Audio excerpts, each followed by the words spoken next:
Probably dehydrated.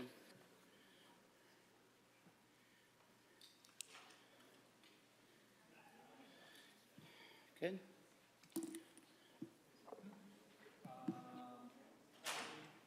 I don't have seconds, I have just minutes. He's here. Is it time?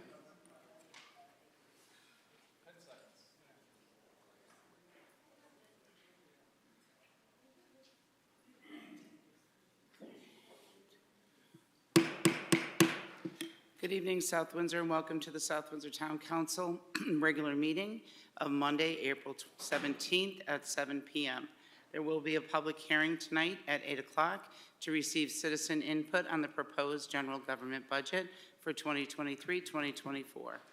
That may be postponed just during the meeting, depending on how quickly we can get through our departments. There is a public hearing to be held at 8:15 to receive citizen input on the amending of the ordinance that created the Social Justice and Racial Equity Commission. And Mr. Maniscalco, are those lights off back there for a reason? Sorry. Could we have a Pledge of Allegiance, please? I pledge allegiance to the flag of the United States of America and to the republic for which it stands, one nation, under God, indivisible, with liberty and justice for all. Thank you.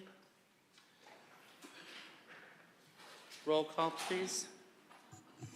Councillor Evans? Here. Councillor Kowalski? Here. Councillor Lopez? Here. Councillor Paterna? Here. Mayor Pendleton? Present. Deputy Mayor King? Councillor Kozakowski? Here.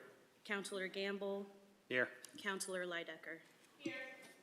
Councillor King is here. He just didn't say it. He's present, but he's just not here yet. He's here.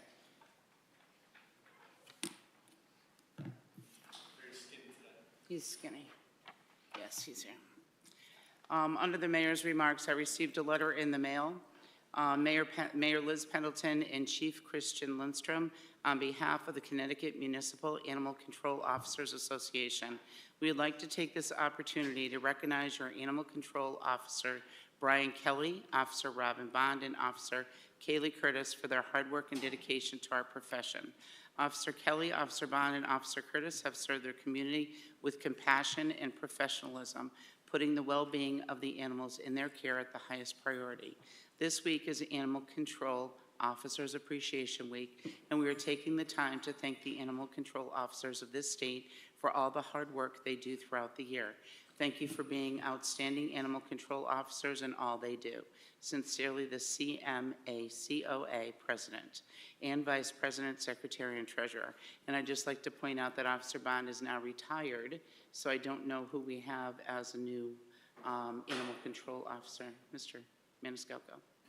Her name escapes me at this red hot moment, but there was a brand new animal control officer that started maybe a couple months ago, so Great. I'll have to get that for you.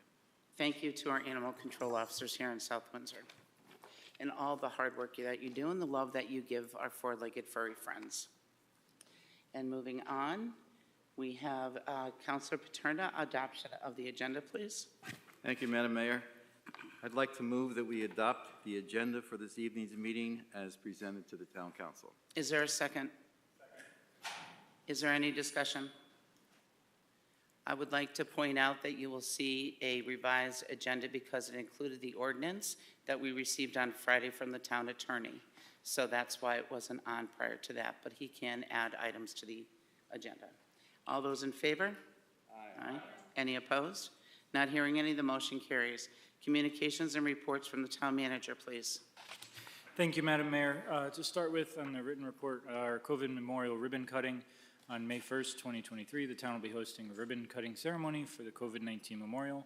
It would be great for the council to attend this event, and I believe you should all have received invitations at this point. In terms of our strategic planning committee, with the completion of the strategic planning survey, the committee has started to put together some facilitated discussions with elected officials, department heads, civic leaders, business, and new homeowners. These discussions are by invitation and are planned to occur over the next month in an effort to fill gaps in demographics that were not met during the strategic planning process through the survey. Also, I wanted to make the town council aware that the town of Newtown is currently evaluating changing their form of government to a town manager council structure. I've been asked, along with a few other managers throughout the state, to participate in an interview so that they can better understand the benefits and workings of our form of government.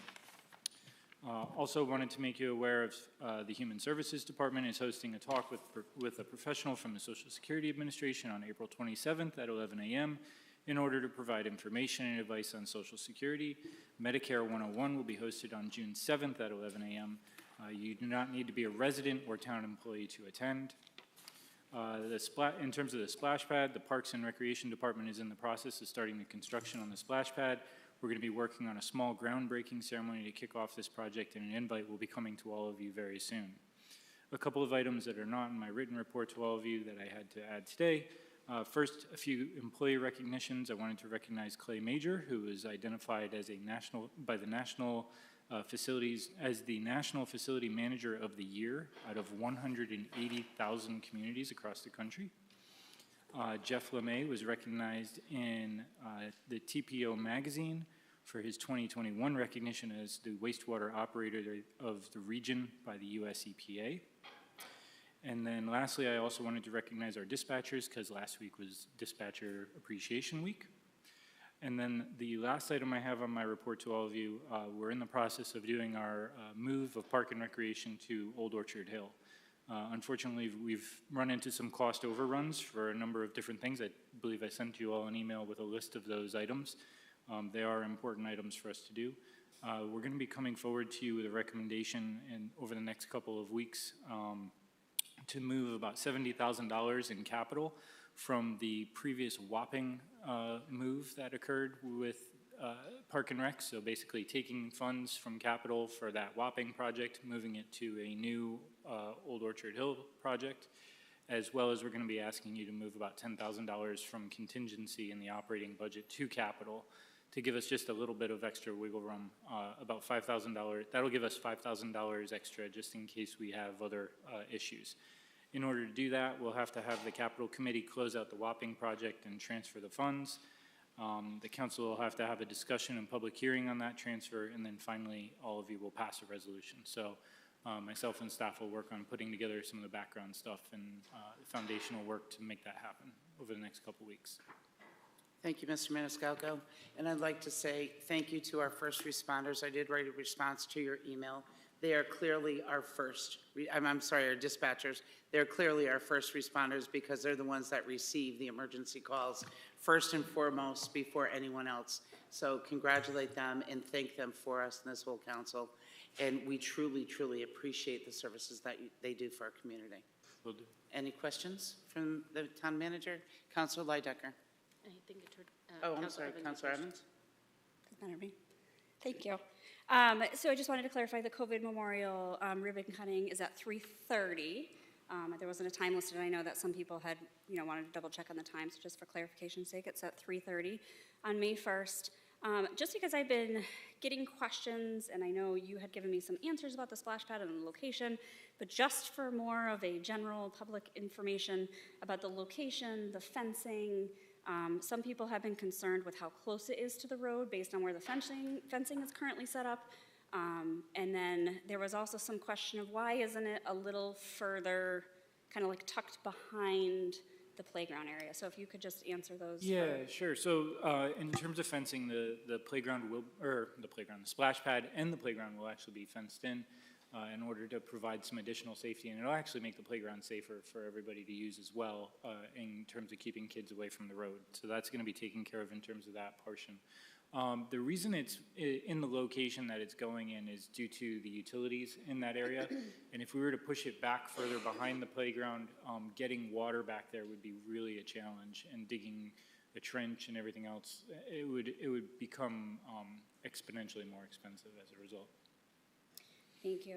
And I think if there was any way to move it that little tuck behind, I think it would make a big difference. I know it's a financial thing, so, if it's just something that can be considered. And then, as we're getting into spring sports and outdoor activities, it's something that I had brought up a few months ago when really we weren't doing outdoor activities, and AEDs. And just hearing from more families and coaches and about the accessibility of AEDs for our sports and leisure and outdoor recreational activities. And kind of just looking at 4 of them, I think, if maybe we could consider, I don't know if it's possible to put them outside to make them accessible for coaches who don't have a key to get into buildings such as Rye Street, Rotary, the batting cages and the baseball field at Rotary Nevers. VMP, although the pool is staffed, I know my husband is there coaching in the backfield right before I get here on Mondays. So there's some sports going on behind VMP when no one is there from the town staff, and then also the Little League baseball field. So those 4 areas are ones that have come up in conversations that I've had people since that conversation has been started, and we want to make sure that we have the best response to anyone that's in a medical emergency situation, to what we could do to put those and make those more accessible for the community without having to have a key to get in the building, just because timing is so important.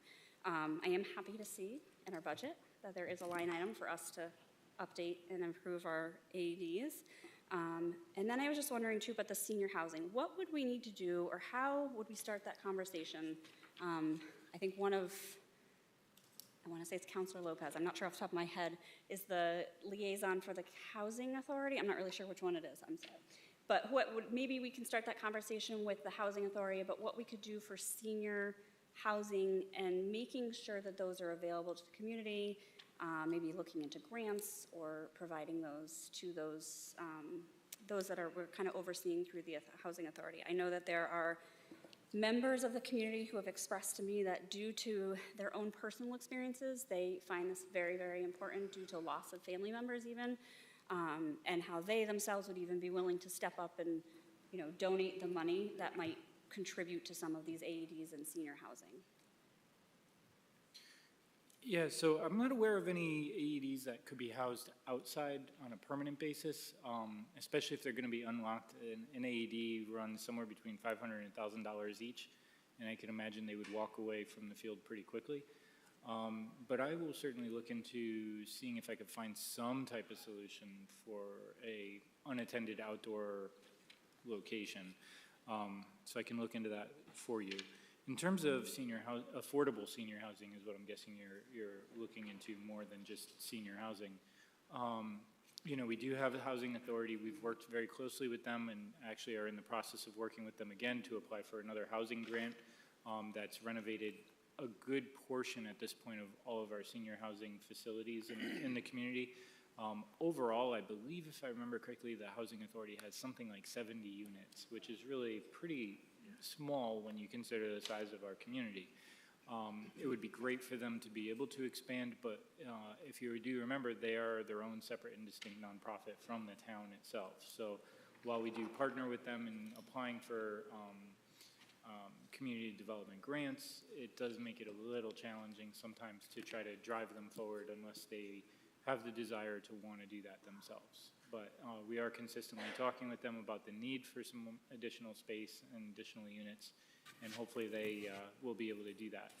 Also, just so everybody is aware, there is what was an assisted living facility on Main Street that was abandoned, and that is now getting transitioned over to affordable senior housing, so that'll add some additional units.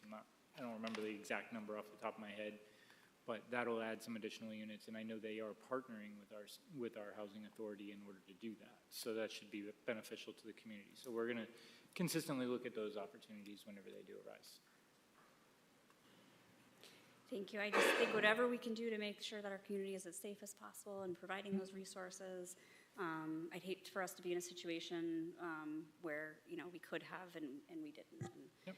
So if we could really just invest in that and look into it a little further, I really appreciate that. Thank you. Thank you. Councilor Kubowski? Thank you, Madam Mayor. One question on the strategic planning discussion. You mentioned elected officials, department heads, civic leaders, business, and new homeowners. Why new homeowners and not existing homeowners? I think when they were looking at the demographic results from the strategic plan, from the survey that went out, they identified that there was a real lack of individuals who recently moved to the community and there was an interest in trying to identify why did you move to the community, what is it that drew you here, why are you staying here, you know, what is their level of investment and that kind of thing, especially considering that we've had so much growth over the last, I don't even know, 5 to 10 years. Okay, thank you. Counselor Lopez? Thank you, Madam Mayor. Mr. Town Manager, so on the same topic of strategic planning, what do you mean by the completion of the strategic planning survey? Does that mean that the results of the survey have been analyzed? Yeah, so I mean, the survey results have been consolidated into a report. I believe that report is on the strategic planning webpage for people to look at if they want. At this point, I know the committee itself is looking at the results and trying to determine where that's going to go, as well as the consultants. So, you know, they did, I think, take a surface look at the survey results overall, and they came to the conclusion that they identified some areas where they wanted to try to find people to participate in focus groups. The one big thing I would tell you that came from that survey, as a community, that we should all be very proud of is, from a satisfaction perspective, we got a 70% satisfaction rate amongst all of the people who took the survey. So first of all, we had, I think it was like 800 people that took the survey. We were focusing on maybe getting 5. So out of that 800, 70% was satisfied. And if you look across the country right now, to have satisfaction in the 70% range with a local municipality is actually pretty good. So they're starting to dig into it little by little. Thank you. Counselor Paterno? Thank you, Madam Mayor. I don't have a question, Mr. Maniscalco, but I wanted to make sure the council had a chance to congratulate Clay Major and Jeff LeMay for their recognition for their outstanding work. So thank you both very much.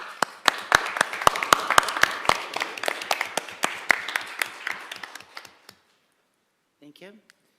Counselor Kozakowski? Thank you, Madam Mayor. Question for Mr. Maniscalco. You mentioned the Parks and Rec, the move to Orchard Hill. I remember way back we created a committee to review potential locations for the Parks and Rec department. I remember the chairman of that committee came and spoke to us for a couple of minutes and mentioned moving to the Orchard Hill. Then that was it. I was expecting some sort of deliverable, some sort of plan, some sort of something that we can refer to and you know, have as part of our decision making. I also know that I believe we allocated $50,000 to that planning effort and really have nothing to show for it. Is there a plan to have a plan devised? So, you know, I think the result of what we found through that committee was really that there's not nearly enough time to make a permanent decision where Parks and Rec should really go. And that's that from that, bringing in the consultant, having them look at the different options that the committee was potentially considering, as well as other things within the community, that was really the result of it, was that we need to take our time and be even more thoughtful about it. And by moving Park and Recreation temporarily to Old Orchard Hill, we can buy ourselves that time, for lack of a better term. I think the real operative word in all of this is temporary, and I think we've had these conversations before that we're saying we're moving them there temporarily because there would be additional renovations that we would need to make to the school if they were to be moving there permanently.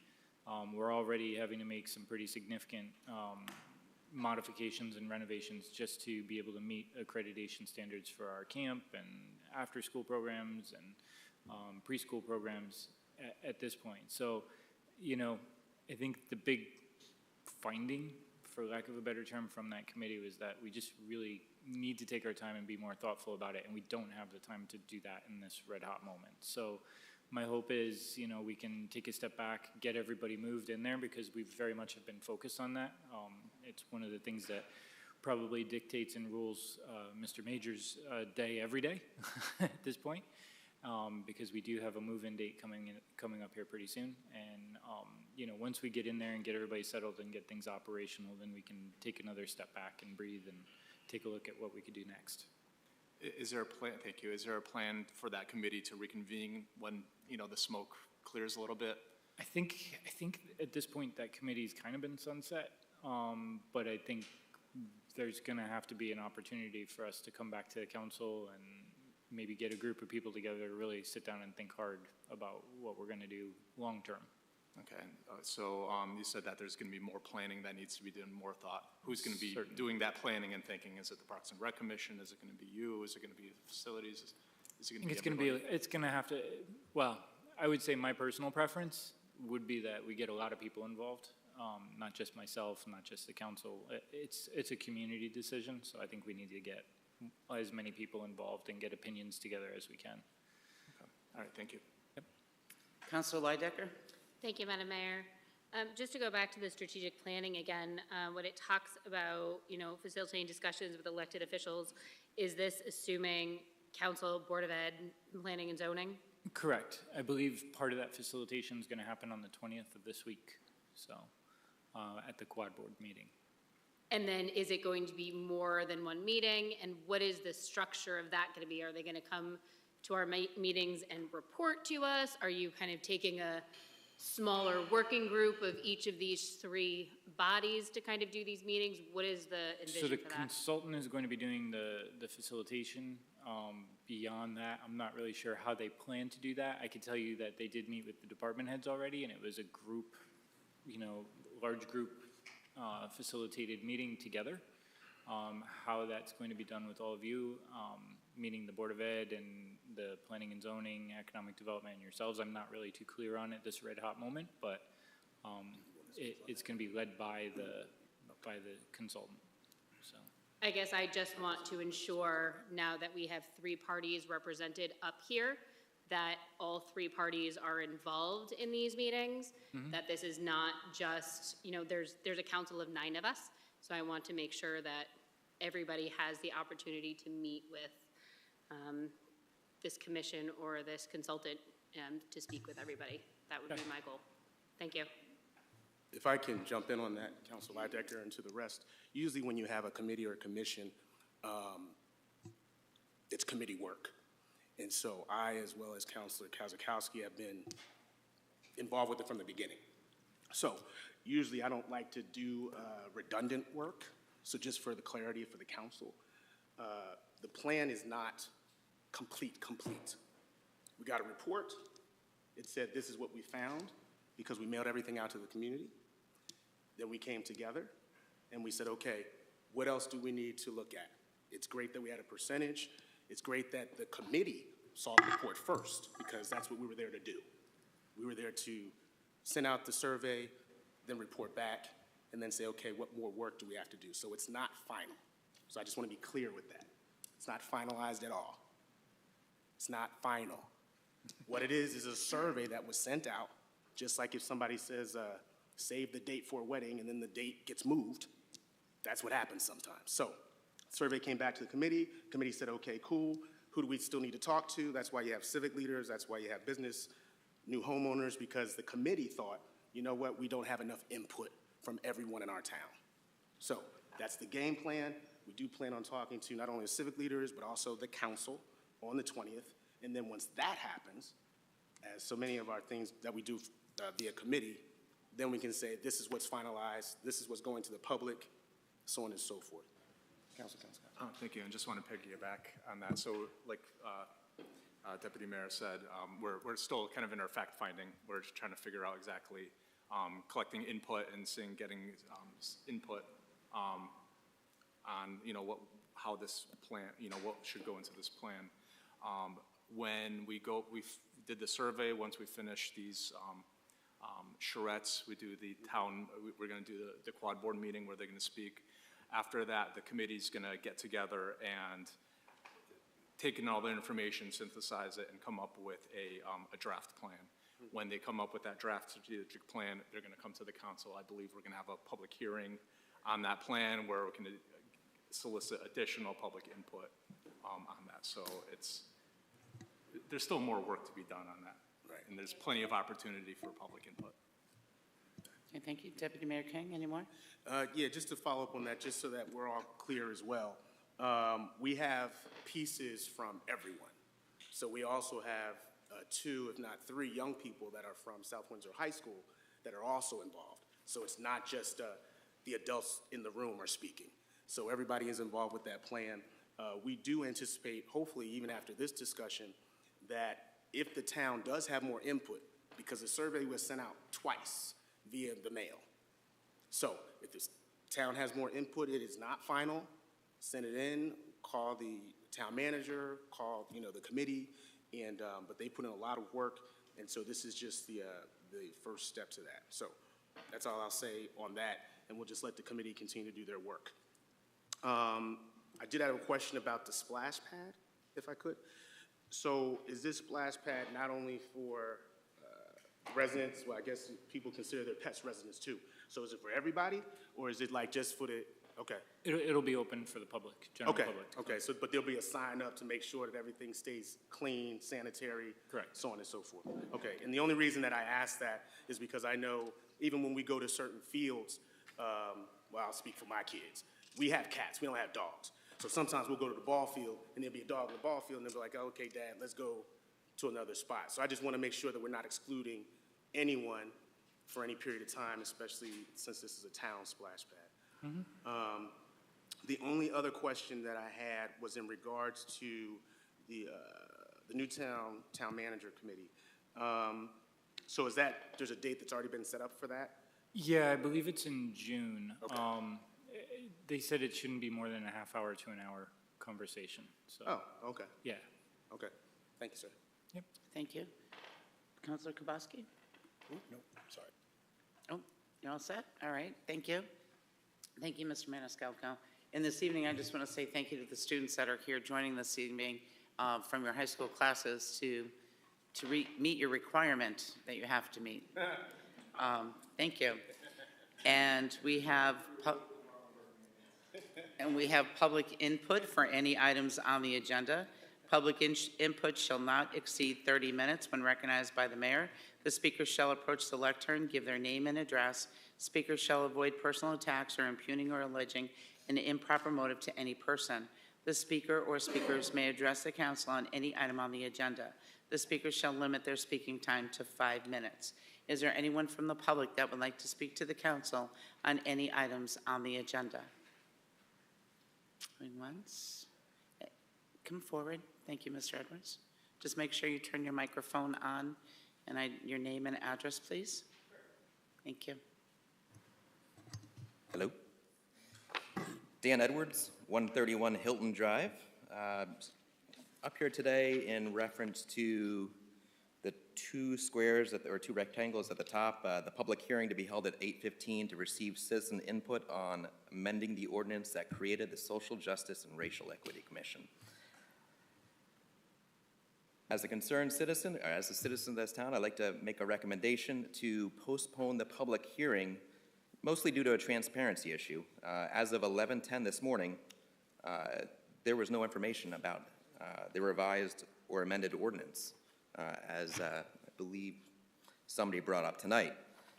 What was attached on, I guess, in the back of the room and maybe on the website as of at some point today was the amendment, but not when I looked. There's not a red line version. Councilor Kozakowski, he actually made some great suggestions. It would be nice to see a red line version of this, rather than rush into this thing. I think it would probably benefit all of you up here as well to actually have the time to make sure you understand what the rest of your colleagues have come up with. And just as a general rule in terms of, or a general transparency issue as well, looking online, there were some comments about the town manager's report. I guess it didn't make it onto the website. I looked under the town manager report section as well. It'd be nice to actually see those attached to the general town council agendas that are up on our website, similar to what other towns have done. Thank you. Thank you. Is there anyone else from the public that would like to speak to the council on any items on the agenda? Do you want to hear about the budget now or later? Now would be fantastic. I'm sorry? Well, do you want to do it during the public hearing on the general government budget, or do you have a specific? No, just about the budget in general. Okay, then, yeah, wait for the public hearing. Sure. Because we're not done with all the presentations of the departments, please. Is there any? Okay, I don't want to wait that long. Okay. If I could. can't have it at 8. We have to have all the departments presented first. and then we have the public hearing, so this may be, go ahead. Tom Dillon, 34 Barber Hill Road. I've been a taxpayer in this town in one way or another for 43 years. I guess in housekeeping, the statement that you read about speaking and how I can speak and don't assault people verbally and everything else, I've been here before. I'd like to correct you. Sullivan versus New York Times, Supreme Court case, 1964.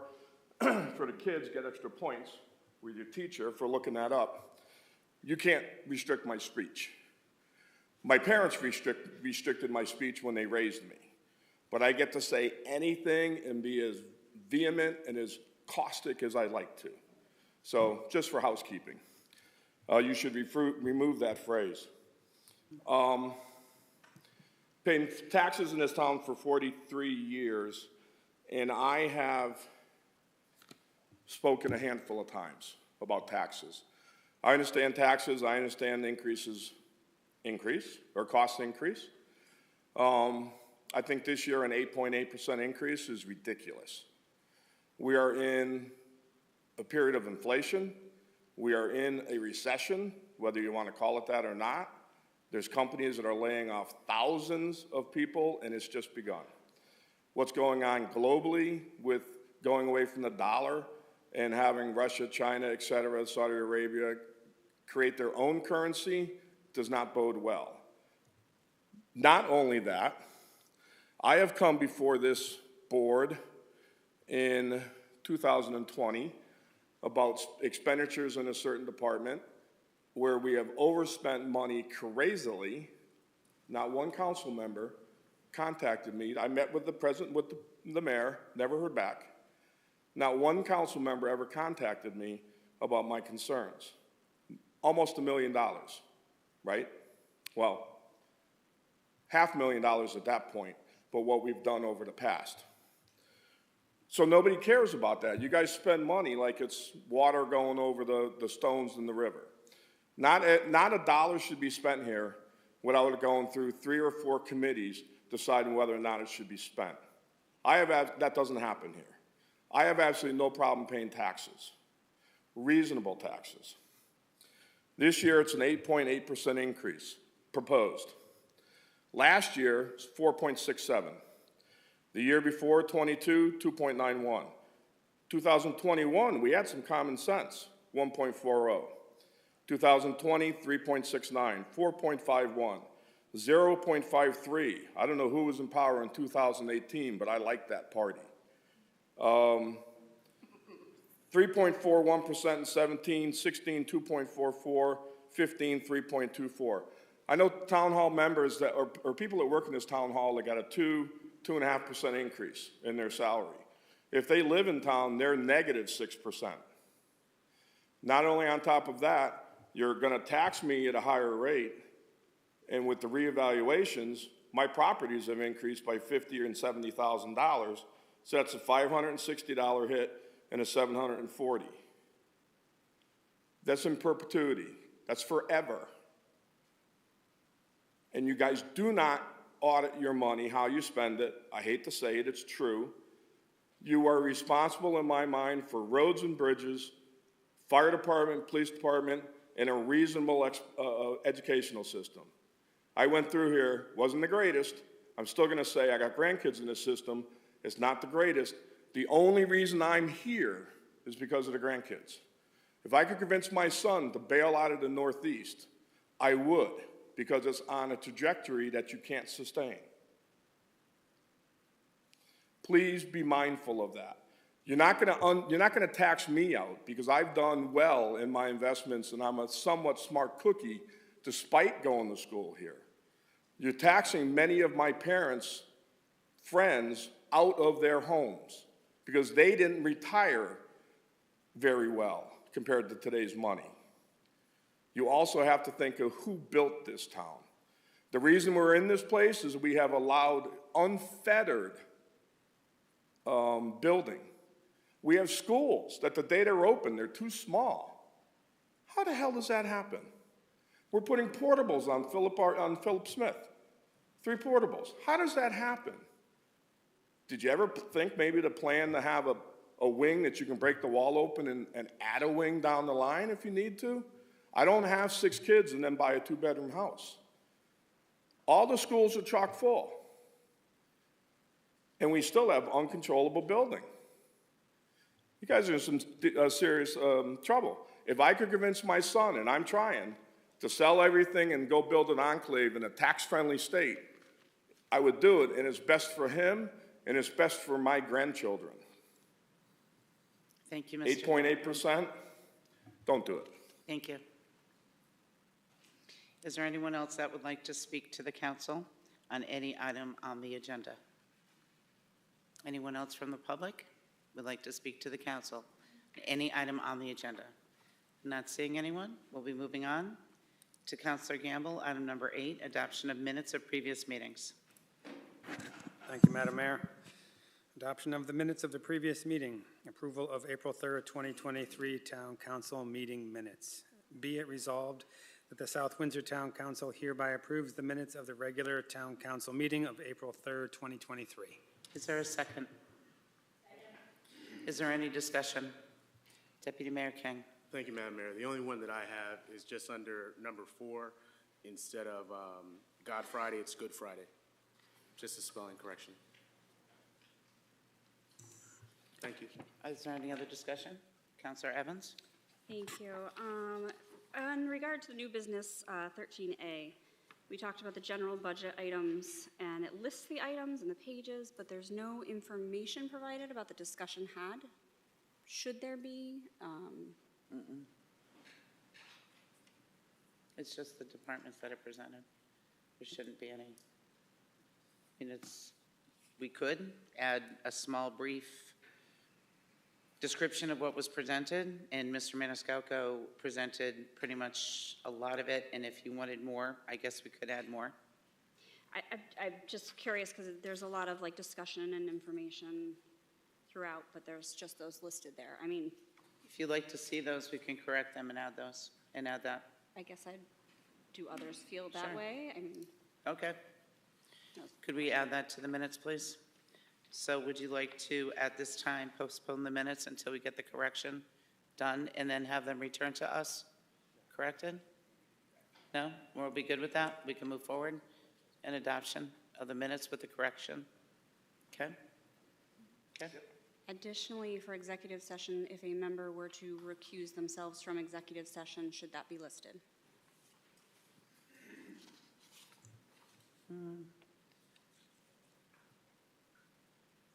I don't believe so. Okay. It should be listed. So yes, we should have whoever recuses themselves from any meeting or executive session, their name should be listed that they recuse themselves. Okay? So that would, if you could list me as recusing myself for executive session on that date. Thank you. Okay.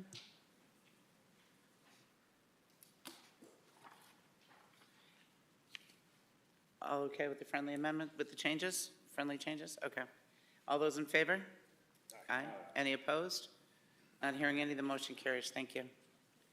Oh, I'm sorry, we need a roll call, please? Cesar, speak up. Abstain, abstain. I'm sorry. Roll call, please. Counselor Evans? Yes? Counselor Kabasky? Yes. Counselor Lopez? Abstaining. Counselor Paterna? Yes. Mayor Pendleton? Yes. Deputy Mayor King? Yes. Counselor Kozakowski? Yes. Counselor Gamble? Yes. Counselor Leidecker? Yes.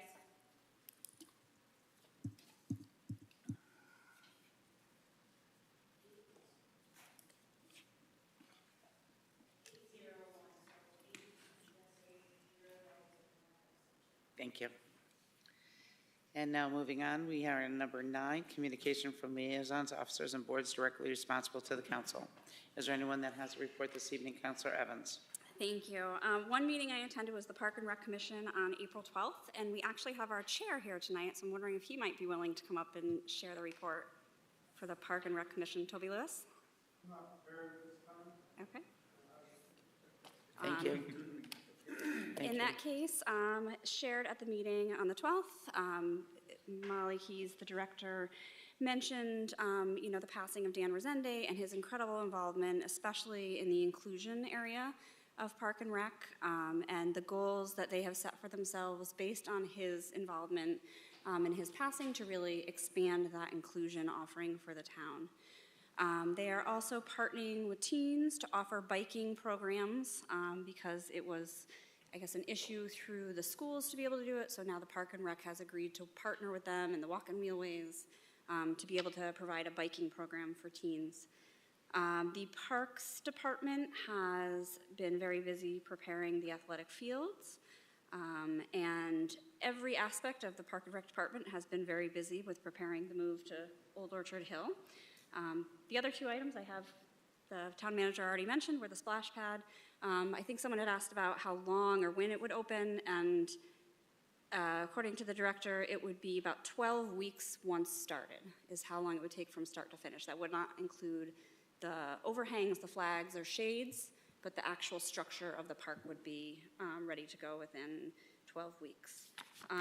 Additionally, she covered the number of programs and offerings that the Park and Rec has had ongoing and how successful they have been, as well as camps for the summer.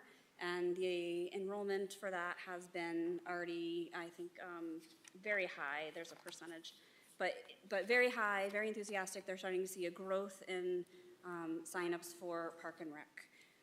Also, the Art Commission is meeting tomorrow for their first meeting on April 18th here in the Sprinkle Room. HRC met. They are partnering with Peace for Pie with the Wapping Community Church, and that is being held on May 7th from 2 to 4. I did go to that last year. It was a great event. It was really focused on connecting and recognizing community. They had various pies that you could eat there, as well as activities for kids and different members of the community, writing on a flag and painting rocks and different great events. So encourage everyone to attend that. HRC also partnered earlier this month with this Timothy Edwards to provide some speakers that came in. Also, Youth and Family was involved in as well, to have speakers come in that spoke to really how to best address and how the school addresses bullying and anti-bullying within the school system, and that really the way that we communicate with students, and it was very informative, and I know a lot of families that were there appreciated it, and I know that HRC is looking to continue that discussion for the community. I just did have one question, if I can. I don't know if you want me to wait on this, but about the attendance reports. I did notice, I know that one of the things we've been doing is really updating these attendance reports, and I did notice on there's a EA, excused absence. I was just curious, I don't know, where that came from, but what constitutes an excused absence for?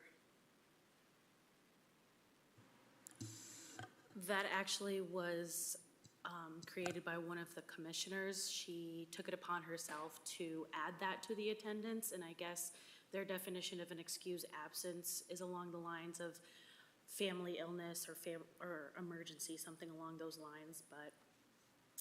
Okay, thank you. I had just never seen that before, so I just wasn't sure if that was something that we had added in, or.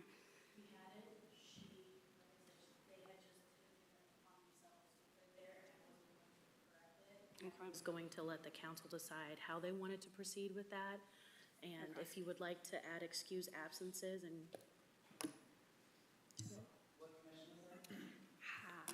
I'd have to look back and see. There was just one, it's listed as EA.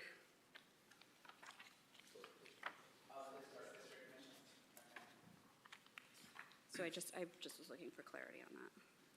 I know that we're trying to really synchronize these, make them more uniform, and it seems like some commissions have done that, and I really appreciated seeing the key to how it was kind of reading out. So that's been great and very helpful, so thank you. That's all I have for my reports. Thank you, Madam Mayor. I'd just like to report that the Planning and Zoning Commission had a meeting on April 11th, and that meeting ran concurrently with one of our budget meetings, so I had to this report goes off of review of the meeting minutes. the commission held a public hearing to rezone property on Route 5. It's a 9-acre parcel and looking to rezone it from general commercial to industrial. They held the public hearing and closed it, but didn't decide. Also, they closed the public hearing for the zoning text amendment regulations that deal with warehouses and distribution centers. They closed the public hearing but did not decide it. And there's other interests, other applications heard, but not so much of the public interest.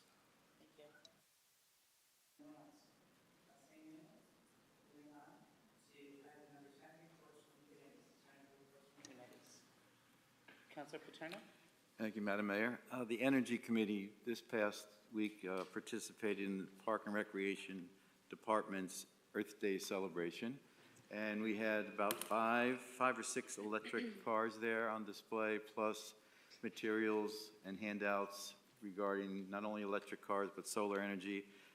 The Parks and Rec Department did a great job in coordinating the event, and it was really well attended. It was at the Deming Street Community Gardens.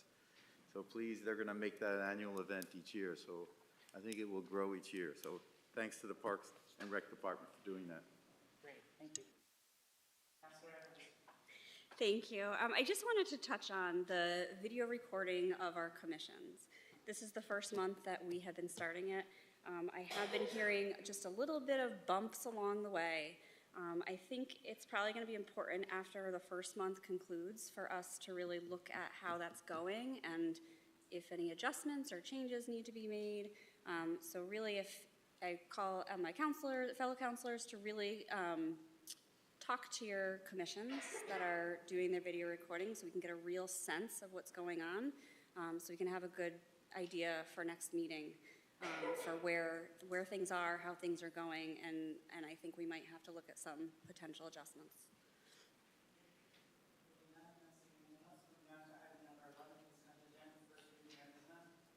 Well, it would help if I had my microphone on, huh? There you go. Item 11, consent agenda. There is none for first reading, second reading, or miscellaneous. Item 12 is unfinished business. Not seeing any new business. Discussion items is the general government budget, human resources, which is on page 59, please.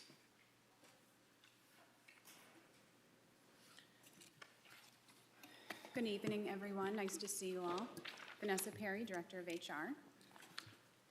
Just give us a second to catch up with you. Sure thing.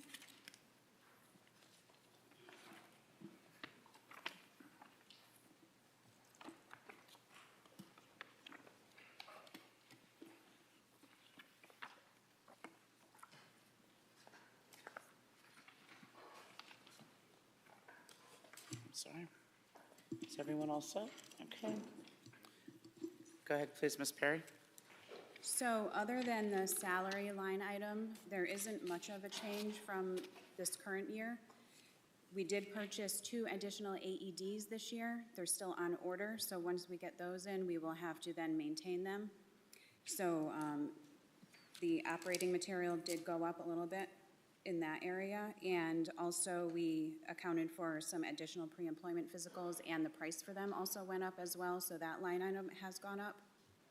And then going back to the salaries, there was the increase due to the HR coordinator position that we have being moved up from the executive assistant position, so that happened for this current fiscal year. So that is accounted for in there, and then just the salary increase, but you can now reduce that by $19,300 for my recent position change back to Director of HR. So other than that, does anybody have any questions? Is there any questions for the Director of HR? I think I have a question. The executive assistant is now moved up to a human resource coordinator. That's a new. That was done last year? For this current year. Okay. Just trying to keep up. Thanks. Yeah. Okay. Because I heard you mention that. Is there any questions? Not seeing any? Thank you, Ms. Perry, for your presentation. Thank you. Moving on to the Planning Department, which is on page 65.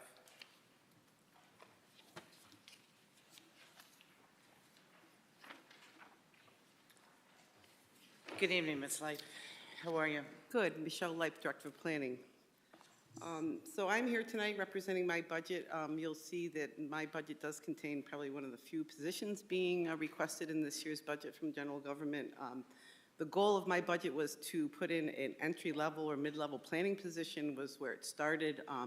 For a little bit of context, you may remember I was an assistant planner for about 25 years before I took the director role 10 or 12 years ago.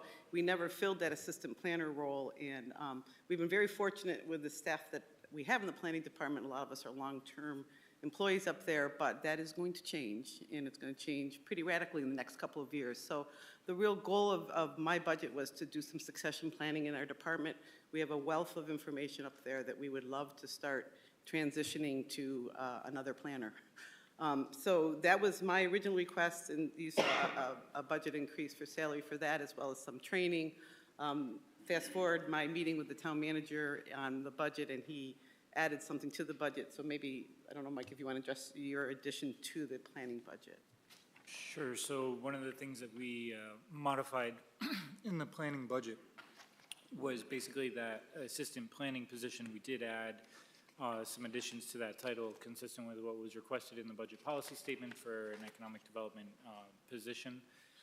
So we put in an economic development coordinator position slash assistant planning position, with the idea that that economic development coordinator would do the internal handholding of businesses after they've been recruited, after they're starting, made the commitment to move here. They would be more or less an ombudsman to work them through the process, so we can really continue the excellent reputation that we have in terms of getting people through the process of getting them in, getting things built, and getting them in business and moving forward. So that was kind of the idea behind that, and where we tried to do kind of a combination position to try to be as mindful as we can of the dollars. So. Good. Is there anything else you'd like to add? No. Is there any questions for Ms. Light? And I see head shaking, but I don't see a light on, but we'll give him a second or two. You want to say anything? No? Okay, Councilor Gamble. Thank you, Madam Mayor. So the assistant planner position, was it originally intended to be a full-time position? The position I put in, yes, would be a full-time position. Yeah. But we're slicing it in half now to take on this dual role? Correct. Is that feasible? I mean, it seems like they're both very important things that the town needs to have happen. A succession planning for you, getting up to speed on everything South Windsor, and then also in this time of growth, making sure that all those things happen. I just question whether or not that's the best position to be splitting that way. I don't know. So that's my concern, is that it won't do the position justice that you had intended it to be. There's not really a question in there, just you answered yes, though. I appreciate what you're saying, because the planning position that originally I put in for was what you're describing, someone that would be brought up to speed, Right. learn how we do things in town and be able to kind of consistently keep us even keel as we move forward.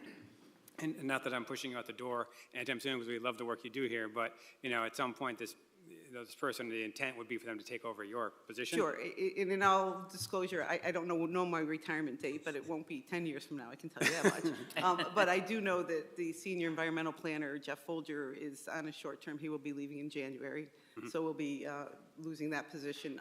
The zoning enforcement officer, she and I are kind of racing to the door together. So, I mean, I don't know, she will probably leave somewhere. Do we have a succession planning for Jeff Folger or anything like that? No, again, we'll be looking to hire that position. So that's part of one of the reasons I'm here tonight, is to try to get a planning position to start that succession planning. Okay. Thank you for your time. Yep. Councilor Kozakowski? Thank you, Madam Mayor. I'm just going to piggyback a little bit off of what Councilor Gamble was talking about. Splitting the position into kind of a dual role responsibilities. I think that there's going to be a recruitment issue for a job like that. I think that you'd be able to get a great assistant planner in here. I think there's candidates out there in the planning community that would jump at an opportunity for an assistant job here in South Windsor.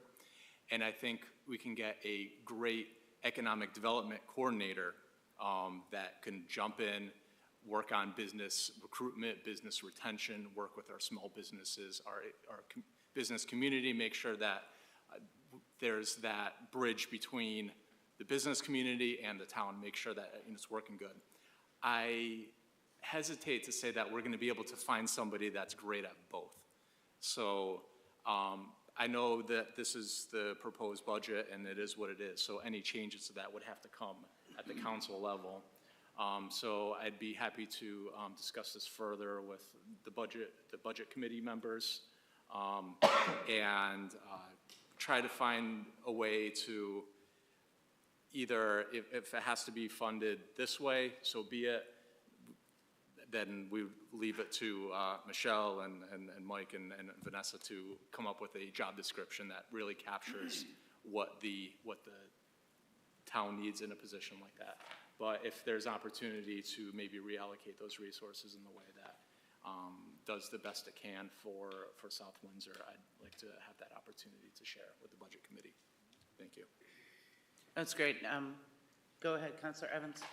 Thank you. I think I struggle with an actual question, but I just wanted to echo, what you're both expressing. And I think this is a conversation I'd had with the mayor and the town manager as well. Like, this is a concern. When we put together the budget vision, the position that was put in was the economic development position. And I do see on page 63, that one is listed and then cut. And then moved from economic development to the planning. I guess when I was looking at it, I was curious, what was your vision for this position before those changes? It was for basically entry-level or mid-level planning position. Someone that could, basically learn our systems here, someone that could support night meetings. We don't staff all the commissions that we could staff. There's just only so many of us in our department. So again, it was kind of to pick up some of the things, areas that we haven't been working as aggressively in. We have a lot of work in the housing arena coming up with our affordable housing. Having had been that position and now being the director, I know kind of where some of the gaps are. And certainly, we have always had a very high priority in our department of customer service. And I think anybody that deals with the planning department usually comes away feeling like at least they maybe didn't get the right answer, but they felt like they were served. And I would really feel very strongly that we continue that. And that only happens with people knowing their jobs. It sounds like it's very important. It's something that we've been missing. I noticed when the 80,000 was cut from the economic position, I did a little math, and it was 30,000 was moved over to create the full-time, well, it was full-time, to create the additional responsibility, or to add the responsibilities to the position under the planning. Again, I'm not really sure the question I have. I guess I just want to express my concern that we have two really important positions. We're in a really tough budget season, and so again, I don't know. I think in trying to balance these positions and make them, I just don't want to see either miss the opportunity that we have for what they're able to provide. Thank you. Thank you. Any other comments? Questions? I'll just quickly Please. chime in. I mean, if the council decides that they want to make it two positions, we'll certainly take both. I can tell you that putting a budget together of this magnitude and size is not always the most beautiful of processes. I've heard it referred to like making sausage, and you just throw everything together, it gets all mixed up, and it comes out. We were trying to be as mindful as we could of taxpayer dollars by trying to combine something together to make it, and try to make something work, because we do recognize it is a pretty sizable increase, and it has the potential of impacting a lot of residents as a result. So, but if it's something that you decide you want to go the other direction, we'd be fine with that too. So, Would you like me to get a consensus this evening right now on this, or would you like me to hold off until the budget working group has time to talk about it? We'll wait? We'll wait. Okay. We'll wait, and then we'll get back to this. Okay. Great. Any other questions, comments? Thank you, Mr. Maniscalco. Thank you, everyone. Thank you for your Ms. Light. consideration. Appreciate you. And now moving on to the building department. I'm sorry, it's 8 o'clock. And I would like to, oh, let me get my, no, give me 1 minute. I gotta call it to order and then hold off on it and then come back to it. You see what I'm saying? No, that's fine. Yes, I have to just do processes.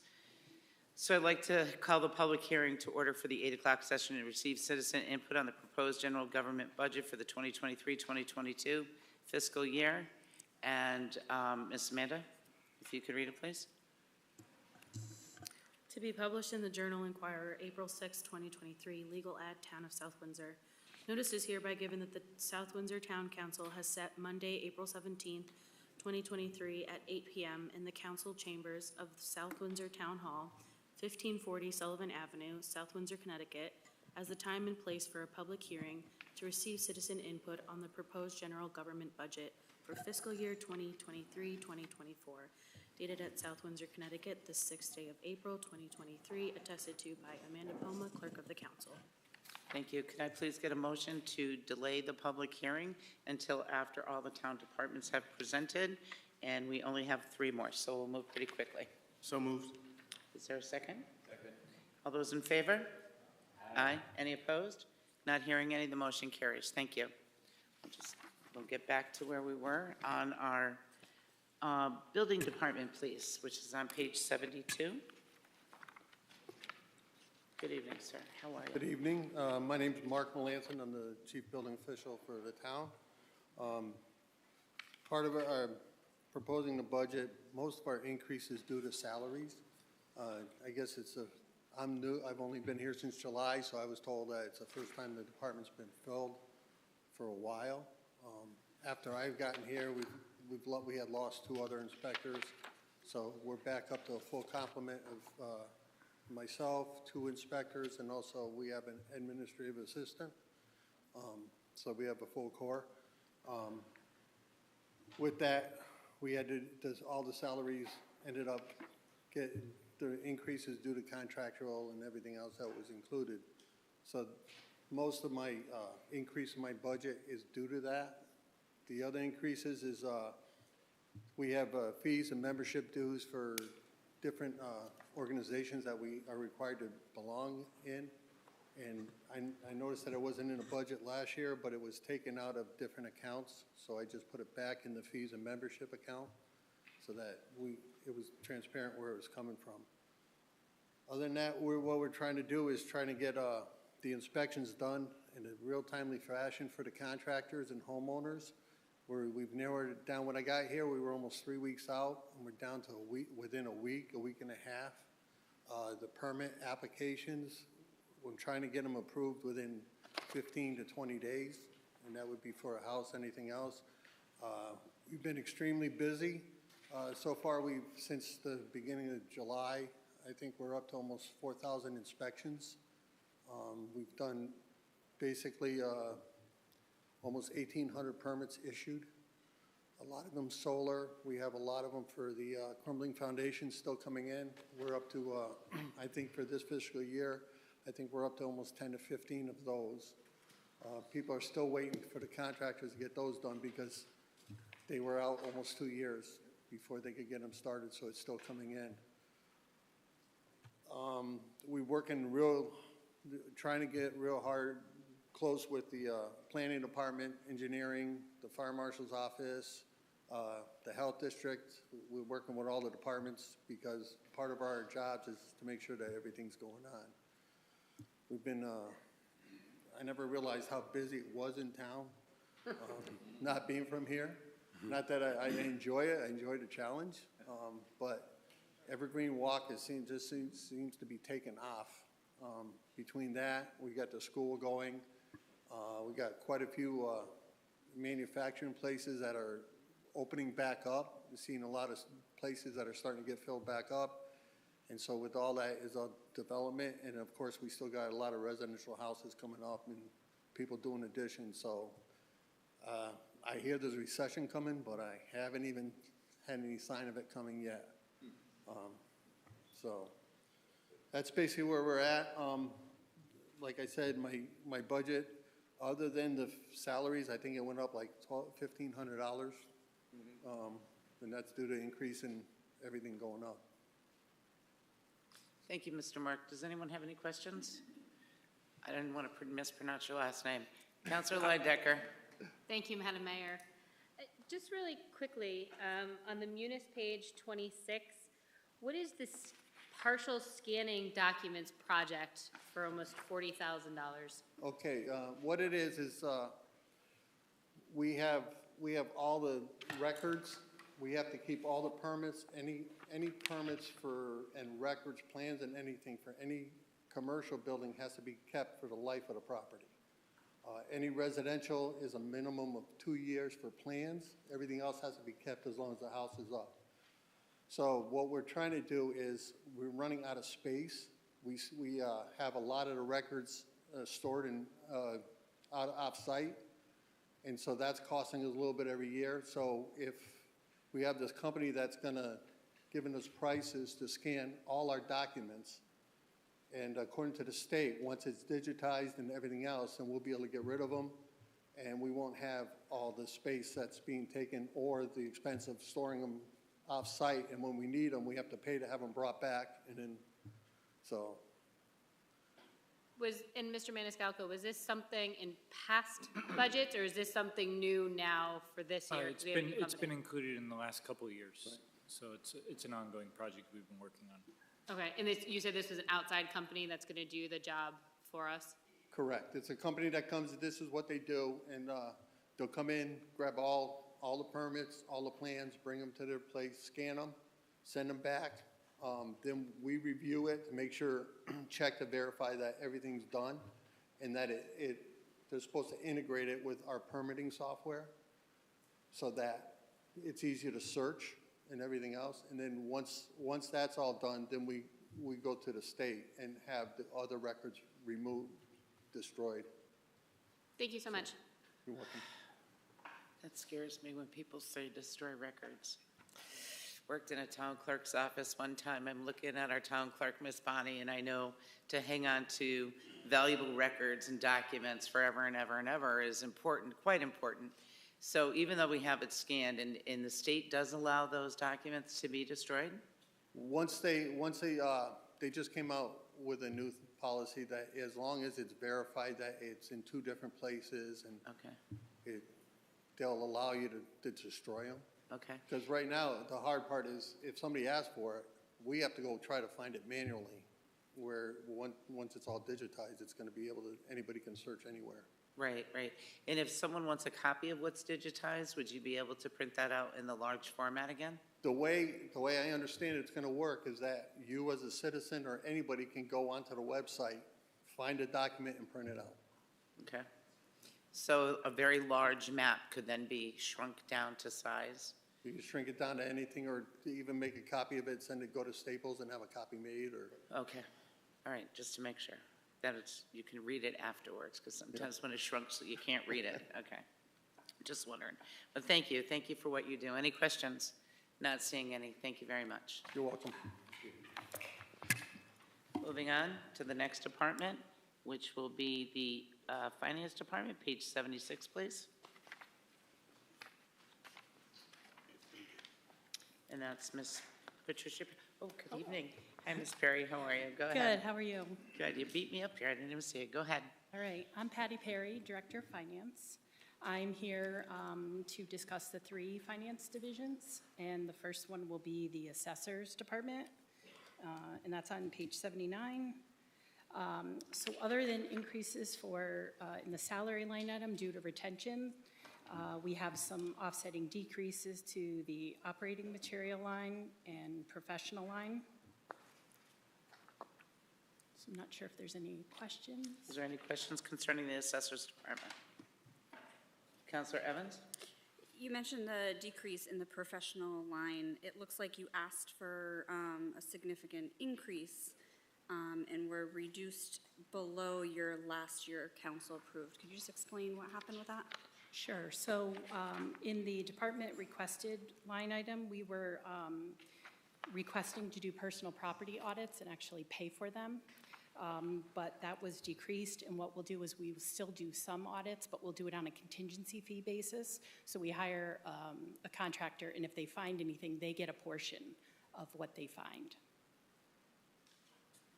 Okay, so it's just a different way of doing the audits. Exactly. Without an upfront cost. Okay, thank you. Is there any other questions concerning the Assessor's Department? Not seeing any. Thank you. Moving on. All right, the next one is the Collector of Revenue.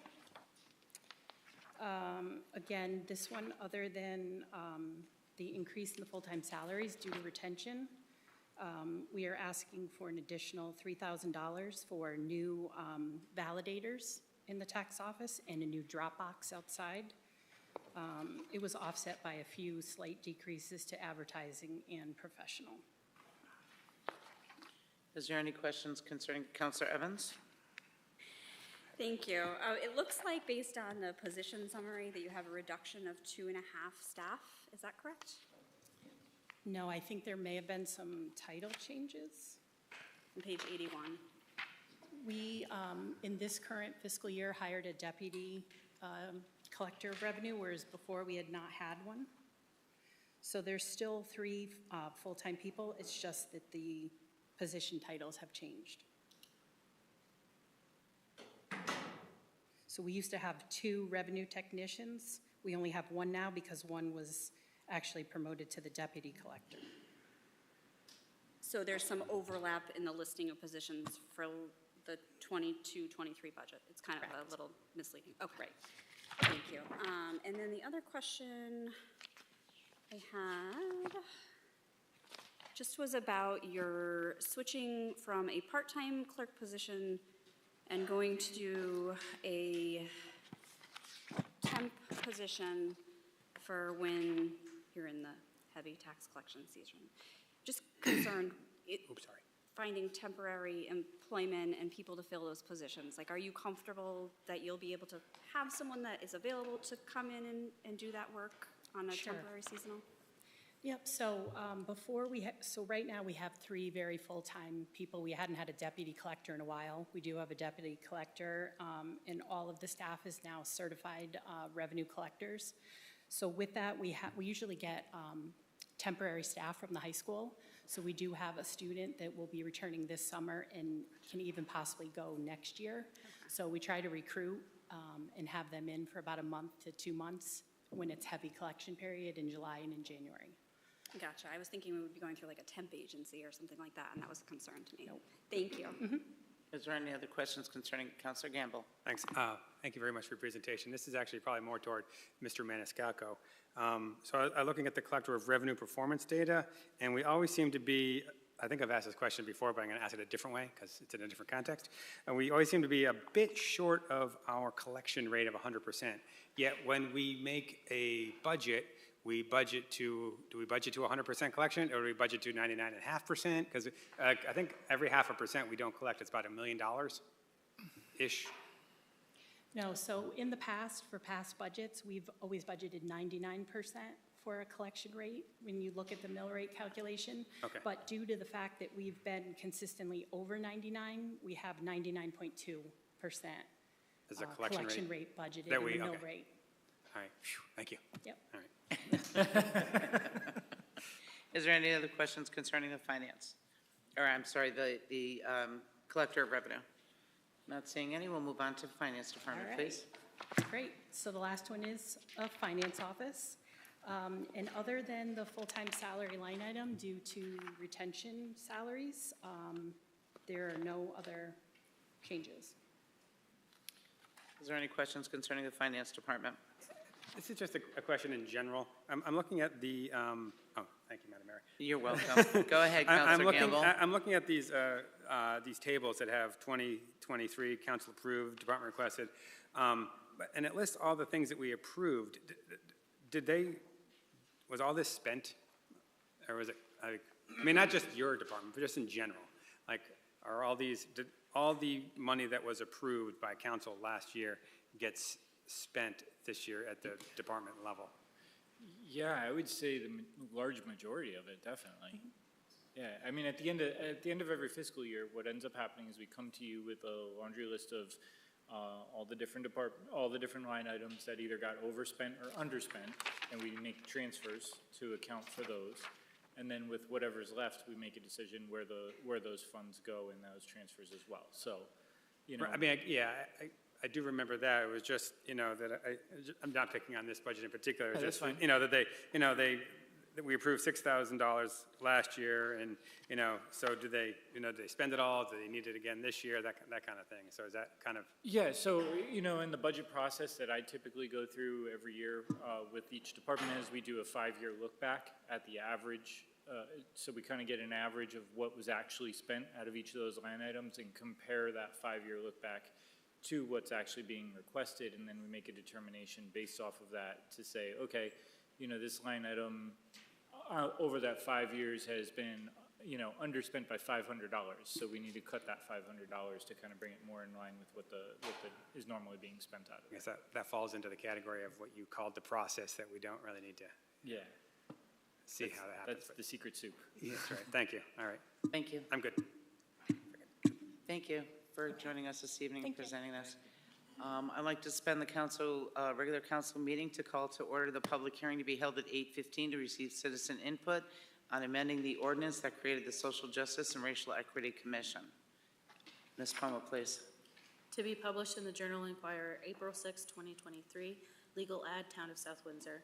Notice is hereby given that the South Windsor Town Council has set Monday, April 17, 2023 at 8:15 p.m. in the council chambers of the South Windsor Town Hall, 1540 Sullivan Avenue, South Windsor, Connecticut, as the time and place for a public hearing to receive citizen input on amending the ordinance that created the Social Justice and Racial Equity Commission, dated at South Windsor, Connecticut, the 6th day of April, 2023, attested to by Amanda Poma, Clerk of the Council. Thank you. I'd like a motion to postpone the public hearing until after the public hearing of the citizen input and the presentation of 2 more departments. So moved. Is there a second? All those in favor? Aye. Any opposed? Not hearing any, the motion carries. The public hearing is postponed. Now we'll reconvene the regular town council meeting with the last 2 of our departments, starting with the town clerk on page 89, please.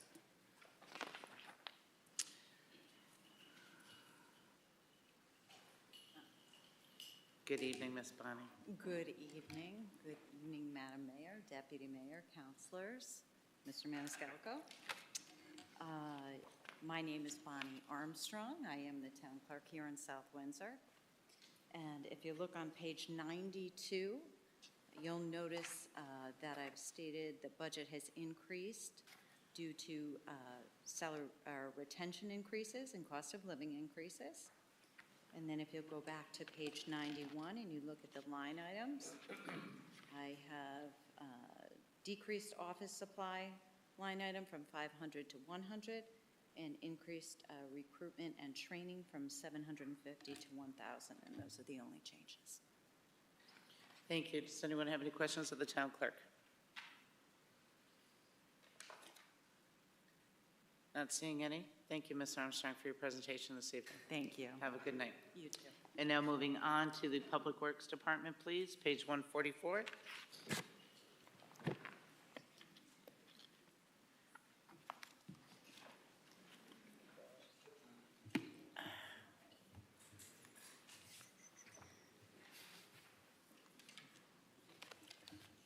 Good evening, Madam Mayor, fellow councilors. Good evening. My name is Vincent Stetson, Director of Public Works here in town. And we were looking at page 144. Yes, sir. That's where it starts.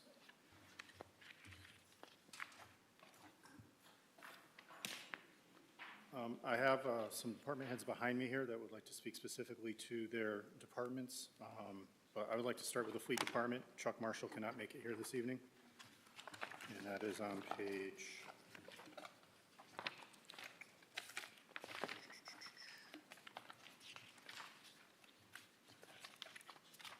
156. What page? 156. Thank you. So a common theme this evening is a lot of the budget increases here are contractual salaries. As you know, inflation has come up, so everything that the Fleet Department touches is more expensive these days. Very proud of Chuck Marshall and all the efforts that he's made to keep those costs down in-house. We were just able to secure the diesel contract, and we can lower this another $20,000 based upon the results of that. Do you guys have any specific questions? Does anyone have any questions concerning fleet services? Deputy Mayor Ken. So, if I'm looking at this, so the master mechanic, what exactly is their responsibility? So I see we haven't had one, or? So that's just a placeholder. We have 3 equipment mechanics that are on staff with the ability for them to be promoted to master mechanic once they fulfill those requirements. Thank you. Any other questions concerning fleet services? Not seeing any, go ahead and move on to your next department, please. I'd like to call up Marco Muchacharo. He's the Superintendent of Street Services. And that is?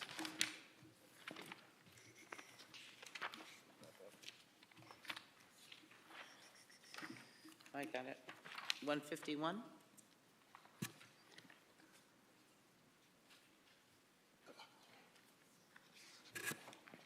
Good evening, everyone. Marco Muchacharo, Superintendent of Streets. This year we're looking at a 4.34% increase in our total budget. A large portion of that is coming from the salaries, some of which contractual, as well as filling a vacant position current fiscal year for our vacant associate manager position. We've just like every other department, we have inflationary costs that we've been seeing and will be incurring and currently incurring. One of which specifically is 39% increase in salt pricing. That is obviously a very large increase, but we have made some efforts to reduce some of our, or at least offset some of our increases, specifically eliminating snowplow contractors and eliminating some of our Avery Brook vegetation management that we'll try to do as much as we can with our operating budget. Any questions? Deputy Mayor Kearney. So 152 is under your purview as well, correct? Yes. The leaf collection. So what? How does that impact? It's going from 35,000 to 30,000. The leaf collection. In terms of cubic yards, we typically can. That number varies every year. It can. The number of leaves, I guess, that we may find that are on the trees and whatnot. I don't know the exact science behind it, but we do find it changes year to year. Okay. That's just an estimate that we anticipate. We, on average, are in the 30,000 cubic yard range. Take an average over 5 years. Okay. I know that every year it comes up where people want to know about their leaves being collected, and while that's a benefit, I just wanted to just ask that question, that's all. Yeah, it's definitely a huge benefit to town of South Windsor residents. Yes, thank you, sir. Okay. Anything else? Any other questions? Yep, okay. Councilor Lidecker? Thank you. Just to go off of the Deputy Mayor's question about the leaf services, I know maybe 3 years ago, we bought a specific piece of equipment so we could kind of mulch the leaves into compost or into dirt quicker. And the hope was we were going to start, in effect, making a profit off of that, selling it. Has that started at this time? So we definitely, that particular equipment is a windrow turner. Thank you. That has increased our ability to make compost in a much quicker time span. And we have, in addition to taking in Vernon leaves and composting that, we've been able to sell that and get additional revenue from that as well. Do you know approximately how much we're bringing in from that particular program? It's roughly in the, I don't recall the numbers exactly, but it's in the area of the 90,000 or so. That's great. And then I do notice on, it's page 151 in my book, there's an associate manager position, and that's gone from 1 full-time up to 2 full-time. What is the associate manager position itself, and why the need for a second one at this point? So we've always had that second one. We went without for a period of time there. So it was just filling a position that was vacant, and we were lacking of that position for a period of time. What is it? What is their role? What is their duties, and why the need for it now in this budget? So it is, it's a day-to-day operations of everything that's going on. We don't have crew leaders as many other towns have. So our associate managers fill that role as well, and keep the crews focused in what the tasks are for the time. And I noticed we haven't had that for the last 2 years. Given the budget that we're in right now, is that something that your department can go without 1 additional year? Or are you kind of at a critical overtime load with the particular one person you have in that position now? During the vacancy of that position, I will attest to many extra hours of having to be here to try to fill some of that role. Of course, unfortunately, something's always going to fall through the cracks, and you can't be quite as efficient without that position being filled. Understood. Thank you. Any other questions? Councilor Paterno. Thank you, Madam Mayor. Thanks very much for your report tonight. Mr. Stetson will know that I've been pushing this for a while, but with all the income that we're now generating with compost, are we bagging it and calling it South Windsor Gold? No, huh? Black gold. It's a marketing tool we can use. South Windsor Gold. Okay, thank you. Thanks for the report. Thank you. Don't go anywhere. Mr. Maniscalco, could I ask, Public Works, the Director of Public Works has his own page at 144.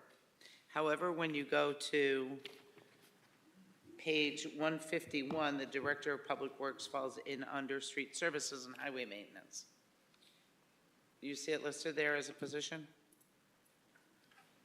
See that? You're looking at the organizational chart, or just? Yeah, the using positions on page 151. It says Director of Public Works there, but then Director of Public Works is over here. What page is over here? 144. Is that because Director of Public Works doesn't have his own munis, or that department's own munis page, and it falls in under? Yeah, so I think if you look at each of the organizational charts, it shows Director of Public Works. So you could see it under like the engineering. It shows Director of Public Works there. The only thing I would say is maybe I think it's on the actual street services, not the chart, but the table. Correct. Because, probably because he's not in any of, the position's not listed in any of their administrative department, if that makes sense. Like they don't have an administrative division somewhere, so he has to get listed somewhere. So does the Director of Public Works have an administrative secretary? I believe the department has one. The whole department has one? Yeah. And that administrative secretary falls under street services also? Does it show up in another area? No, it does not. No.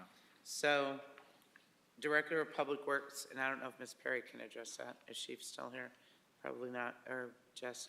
But just to find out why they're not listed with their own chart under Public Works on page 144. I don't think we have like a Public Works Administration page. Right. So they've got to get lumped in somewhere.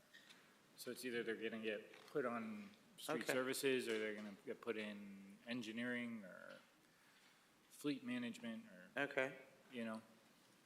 okay. So in munis, though, it would fall under the rest of the departments and their needs that are part of street services? I believe it should be listed in that part, if that's, I mean, that would make sense. Okay. All right, thank you. Thank you. Next department, please. Mr. Manfree, what page, please?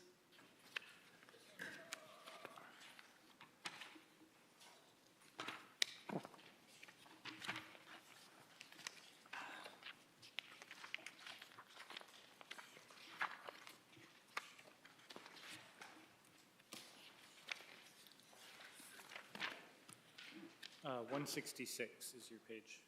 Thank Refuse you. disposal.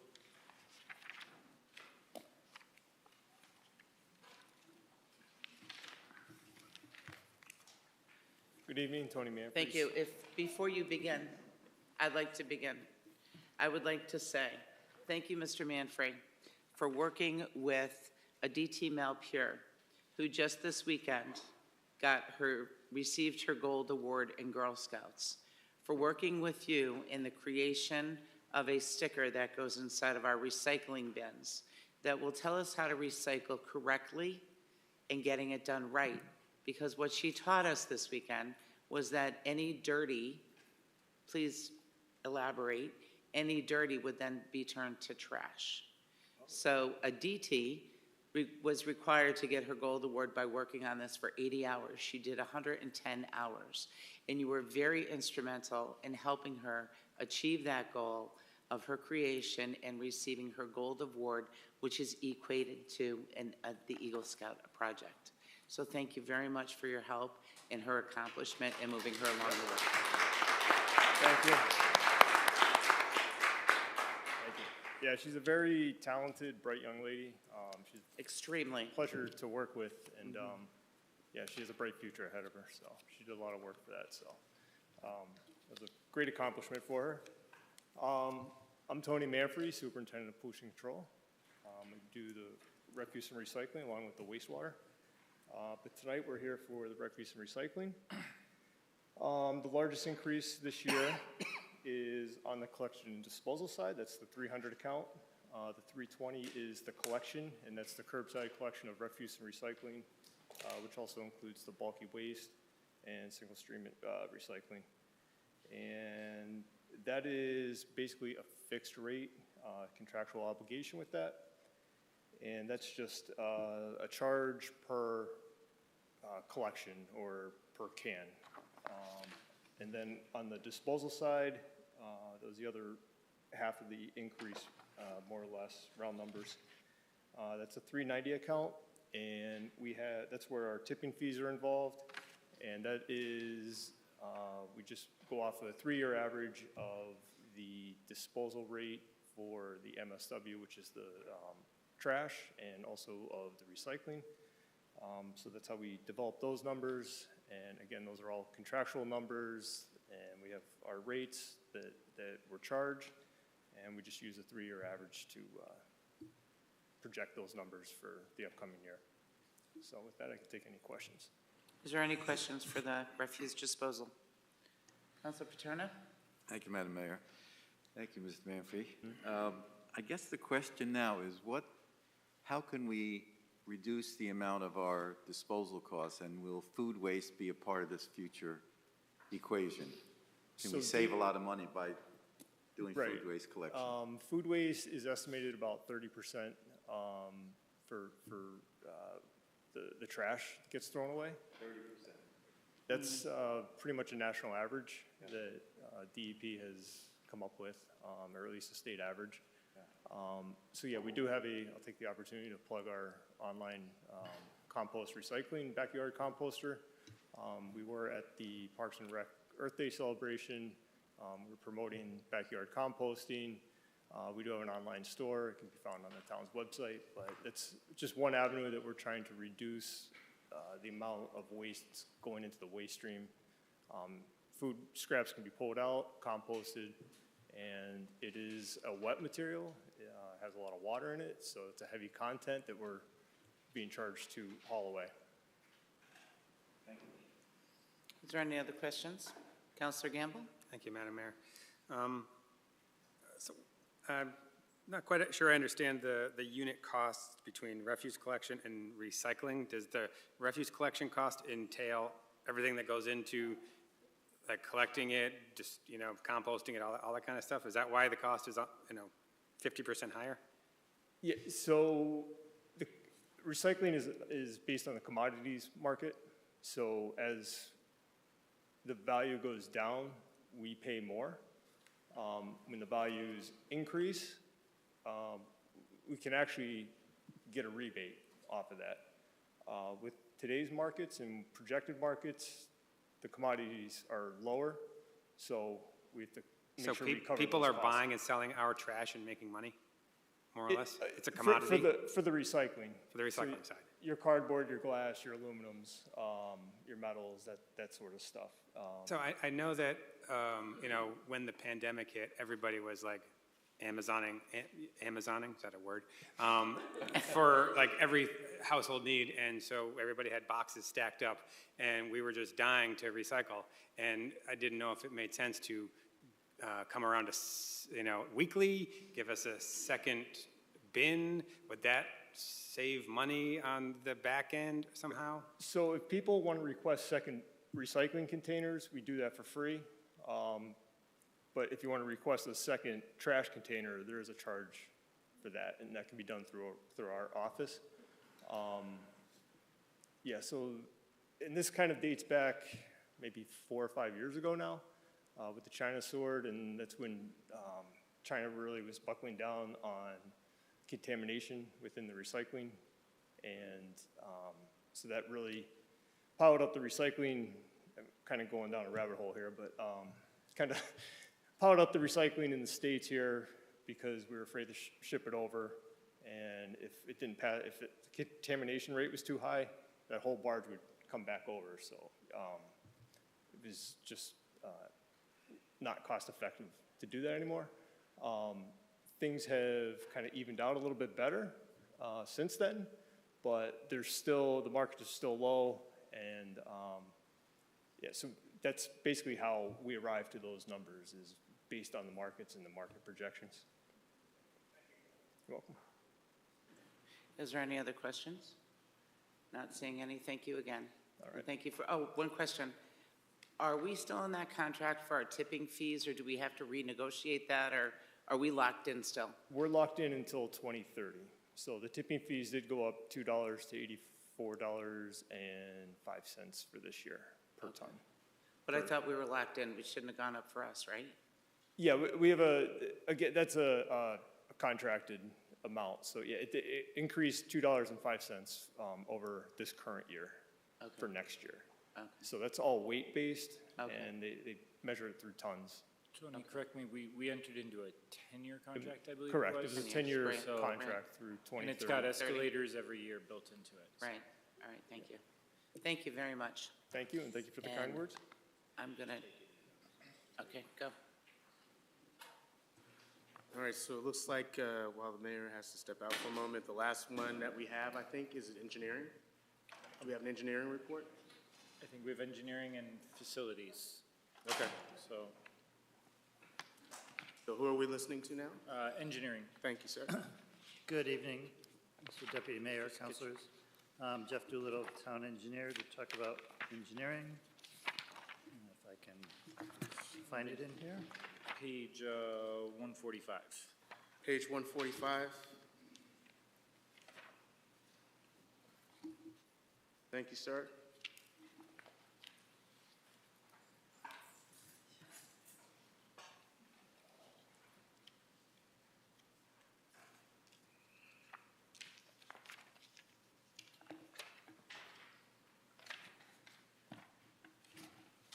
It's right at the beginning. They're not in order. Okay. So engineering. So nothing much has changed with our budget this year. The total increase is actually less than 3.2%. And most of that is made up of salary increases for the engineering staff.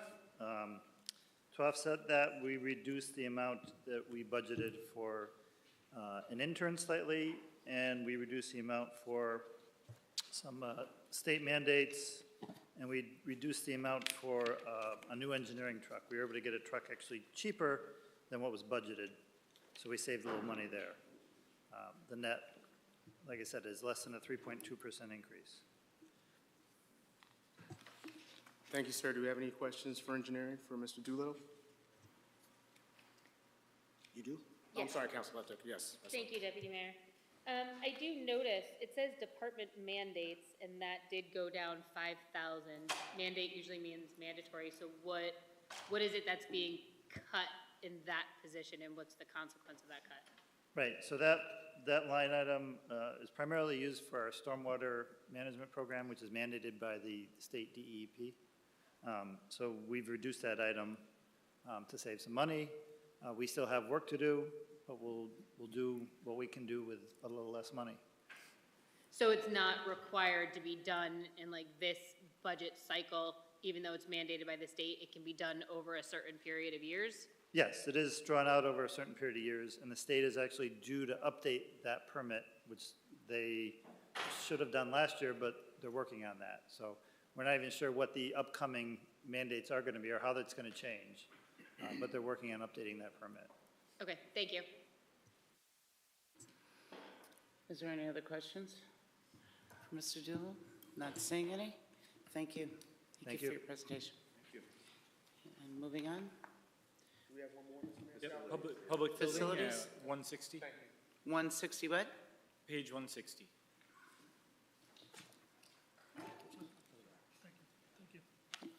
Good evening, Madam Mayor, Deputy Mayor, members of the council. Clay Major, Director of Facilities. I'm here to present my proposed budget to you tonight. I have an overall increase of 1.6%. I have a number of increases and decreases in my budget this year.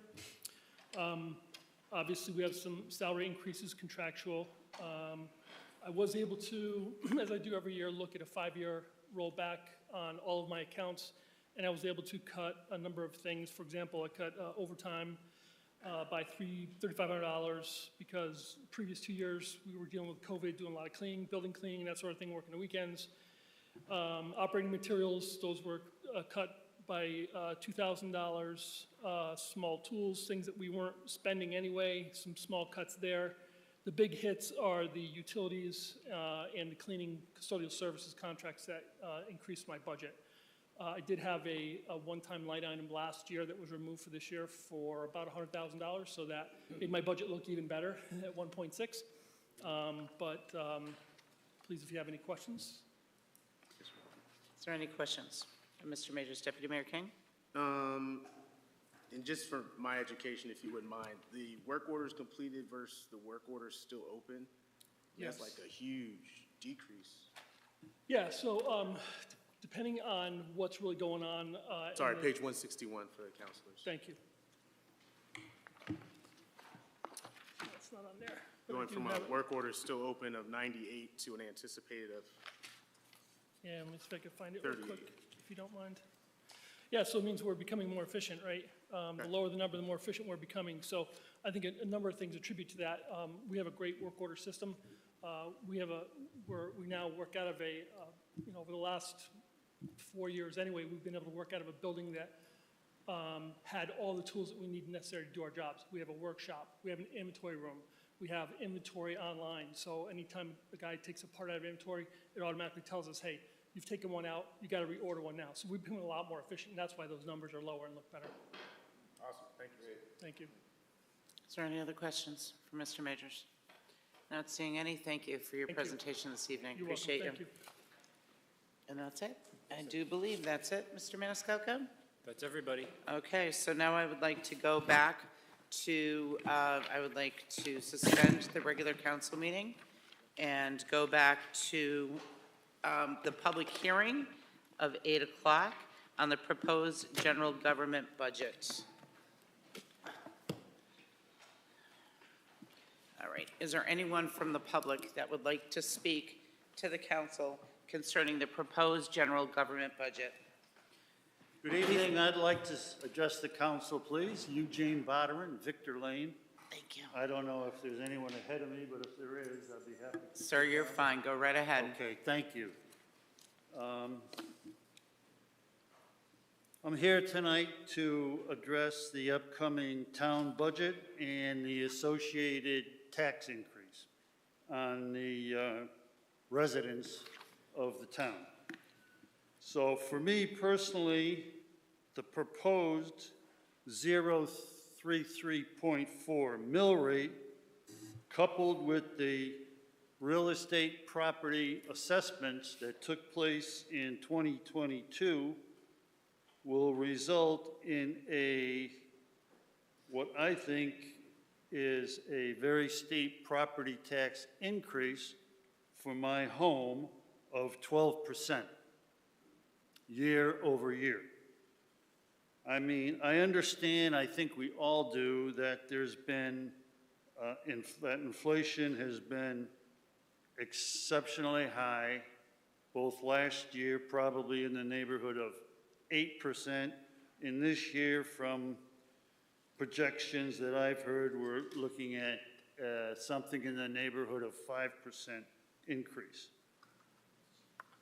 The inflation numbers don't really even approach the 12% year-over-year tax increase that the 0.0334 mill rate increase, particularly when coupled with the increased assessed values that were levied in 2022.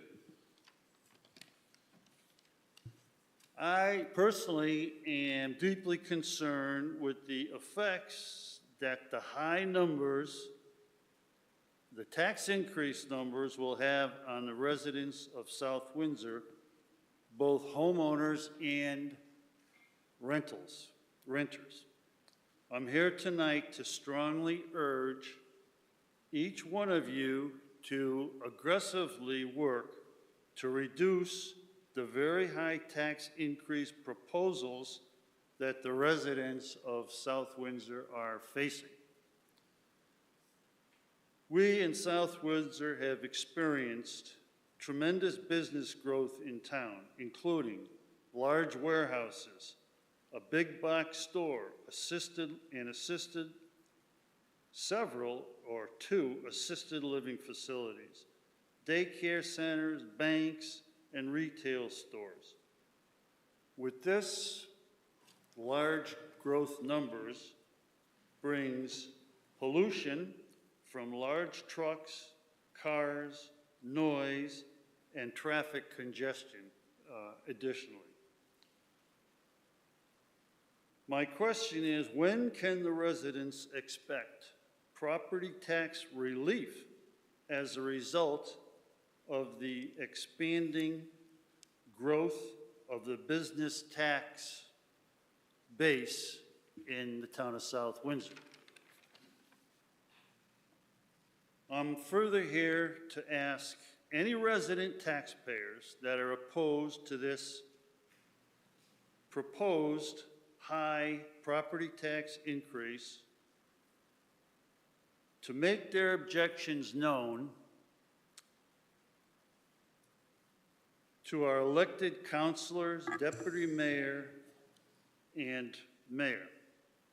Thank you for the time you've allowed me to address my concerns, and everyone asking if there are any questions. I don't know if that's appropriate, but if there are any questions or any comments, I'd be happy to attempt to answer them for you. Thank you, Mr. Brenner. Seeing none, thank you very much. Thank Good you. evening. Is there anyone else from the public that would like to speak in the public hearing concerning the general government budget? Good evening, everyone. My name is Stephanie Dexter. I live at 15 Larkspur Lane. As probably most of you know, I'm a member of Planning and Zoning, and so I'm here tonight to speak in support of Michelle Leip's budget and her recommendation to add an assistant planner position to her staff. As Michelle alluded to, she left that position 12 years ago. Can you remember what South Windsor looked like 12 years ago? And she's been handling that workload tremendously since then. There are many reasons to support the addition of this position, and I can go through a bunch of things. Michelle's already mentioned a few, but one of the things that continues to happen in Hartford is a lot of land use legislation and a lot of push down to the towns for compliance, tracking, especially things with like affordable housing and so forth. And this is very difficult. We need somebody that can handle that in her department. This new planner would also be responsible for things like online and social media content, and some of the things that I think our residents are looking for as they now prefer not to leave their homes. They want to be able to, go on their computer and print something off like a map or whatever that means. And of course, all those scanning responsibilities are hers as well. The other thing is, Michelle is, of course, trying to train some backup and succession planning in her department. The state of Connecticut has now required a certified zoning enforcement officer. And I know we have one part-time, but there's going to be a requirement for somebody certified. She's looking for that. More can be done with our GIS mapping, so forth and so on. Customer service, somebody to answer the phone and help our residents and businesses. Here's the tough part. We all know economic development is important. And I kind of agree with a couple of the counselors tonight that combining the two things into one position isn't a win for either one. Unless things have changed, I thought we had an assistant town manager that did economic development. I know we have a very aggressive economic development commission that handles a lot of this. We have our town manager who is, involved, and Michelle Light herself answers a lot of questions. So is there something that we can do with what we already have to maybe save that $30,000, as Councilor Evans mentioned? And then on a more personal note, we did recently lose a very valuable member in the planning department because the succession plan she thought she had, she kind of saw it going away. So we're going to lose her, and that's really too bad. So let's listen to our Director of Planning. She's been with us for 30 years. She goes in every day. She knows what she needs. And so I support the assistant planner position in our planning department. Thank you for listening. Thank you, Ms. Dexter. Anyone else from the public would like to speak to us concerning the general government budget? Anyone else from the public?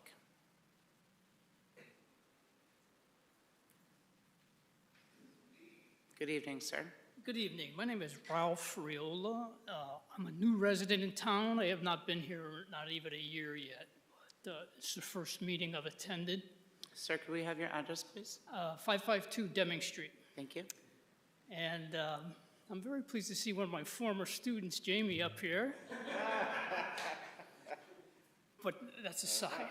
I didn't know he was a counselor. Oh, wait. Yeah, let's hear more. I would just like to echo the sentiment of the gentleman who preceded this lady. My taxes, if I figured it out correctly, are going to jump $1,700, and I'm sure I would not want to be in your seat when you have to make these very difficult judgments. I sat here and listened to everything in terms of positions and salt going up 39%, and I want to thank you for your dedication and your volunteerism for these positions.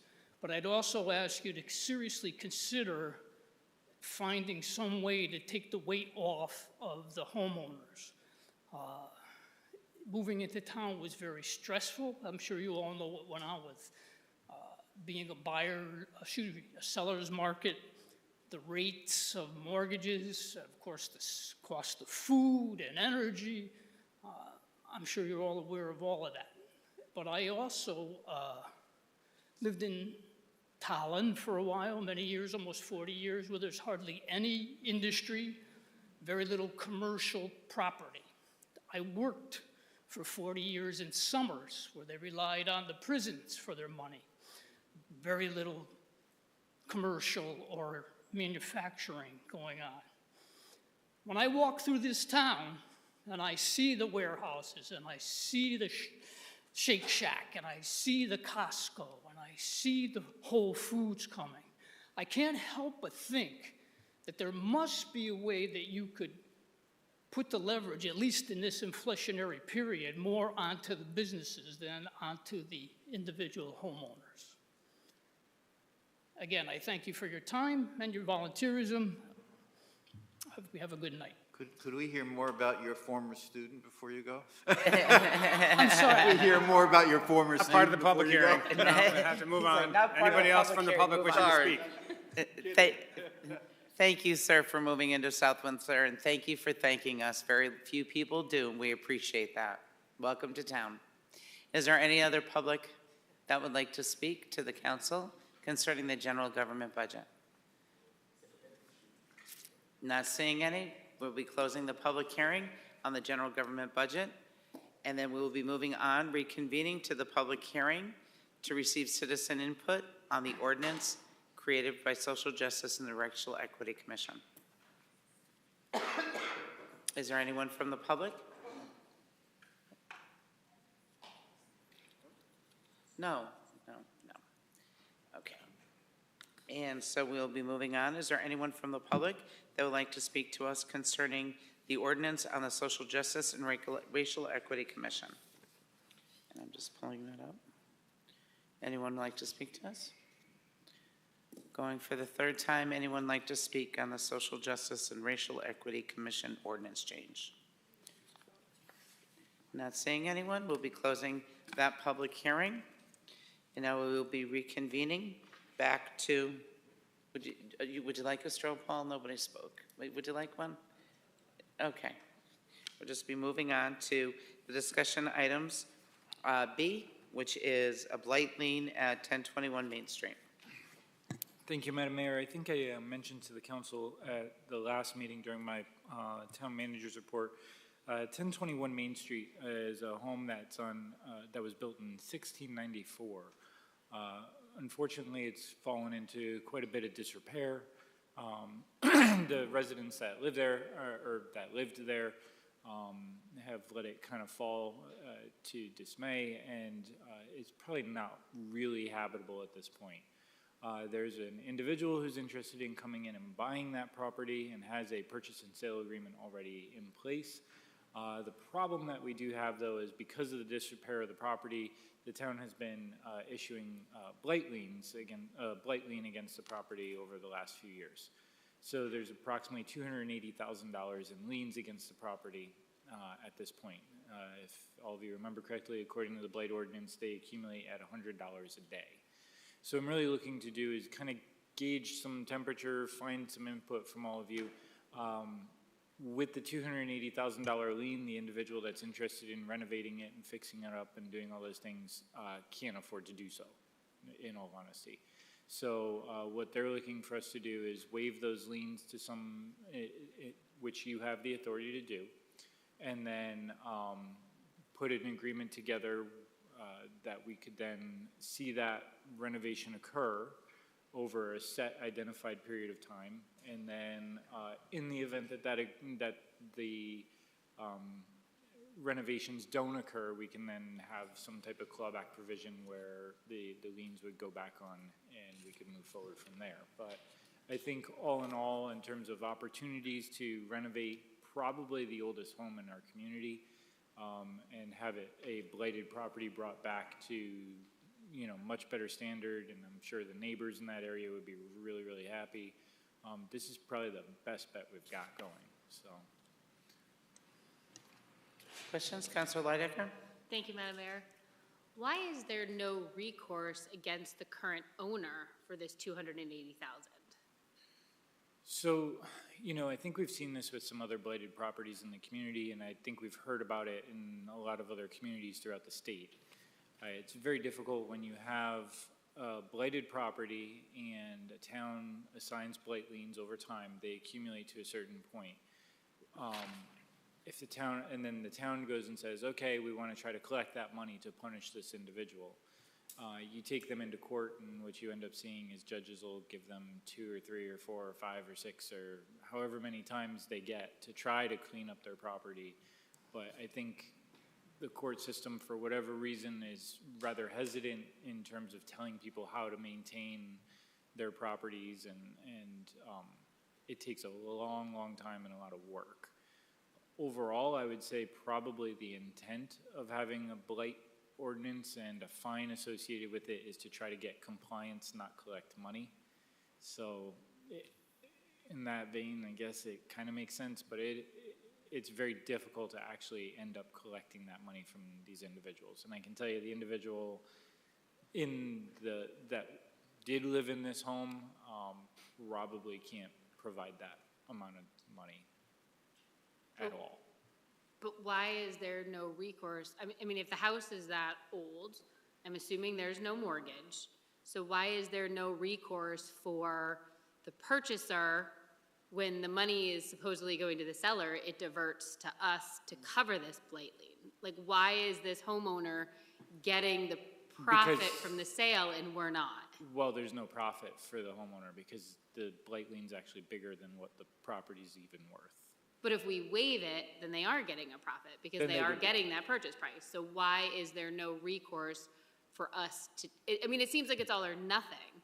So why are we not at the negotiation table to say, okay, well, we'll waive half, and I'm sorry you don't get any money from the sale of your home because we're gonna take it, but we're getting something. I mean, is there really no middle ground here? It's either no sale or we get nothing? Well, I think the sale probably won't go through if we just did half. That's the temperature I got from the conversation. So this homeowner who lets their home go into disrepair, for lack of a better term, gets away with it because now we're in a hard place of in the middle of a budget season where we have residents talking to us about their increases, they basically get a $280,000 gift. Well, it's not a gift. So they've been fined. So it's not like it's tax revenue. But if we waive it, right? I mean, if we waive it, then we're handing them a gift of they get the profit of the sale of this house and we're not getting any recourse from it. Mm-hmm. So there's no middle ground at this point. Yeah, I mean, I got to be honest, in the conversation that was had with me from the individual that's interested in buying it, if, the blight lien is still there, he can't move forward with this and there's not.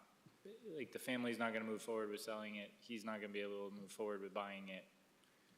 And the renovation's not going to happen. I mean, that's just what was conveyed to me, so. Okay, thank Yeah. you. Counselor Kozakowski.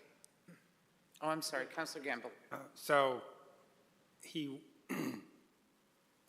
not going to, so we couldn't recoup it because then that would mean the blight lien is still on it and the buyer would back out? So Yeah. there's no. So the blight lien will just sit there, And so- and the property will still be blighted. But if, like Councilor Lidecker said, if this person bought it and just gave us the money, wouldn't that mean we would just, then the liens would be gone because they've been paid off? Well, blight liens are a little bit different in terms of you got to get them awarded through the court still, and it's not like like a mechanics lien or something of that nature. It's a little bit different in that regard. So, like I said, the message that was conveyed to me is he's just not going to move forward with doing anything if the lien is still there. So. Okay, I just, Yeah, we're just having Just a discussions, trying to messenger. figure out, different ways to do this. I mean, if there's consensus across the board, you want me to go back and say, look, we'll do half or 3/4 or a quarter, I mean, I'm perfectly fine doing that. But the feeling I got from having the conversation is that they're not going to probably move forward. Counselor Kubaski. Thank you, Madam Mayor. Totally understanding Councilor Lidecker's concerns. I've had a conversation with a resident who expressed the same concerns. But I know this is one of 3 houses on the street that are of a concern. And depending on who you talk to on Main Street, it's either the oldest or the second oldest house. It's hotly contested, I can tell you that much. But I think we've got a house here now that is built prior to 1700 that we have a chance to save. If we don't provide the blight loan and the buyer doesn't come in and do it, if you've driven by the house, you know that it's just a matter of time before this is going to fall in on itself.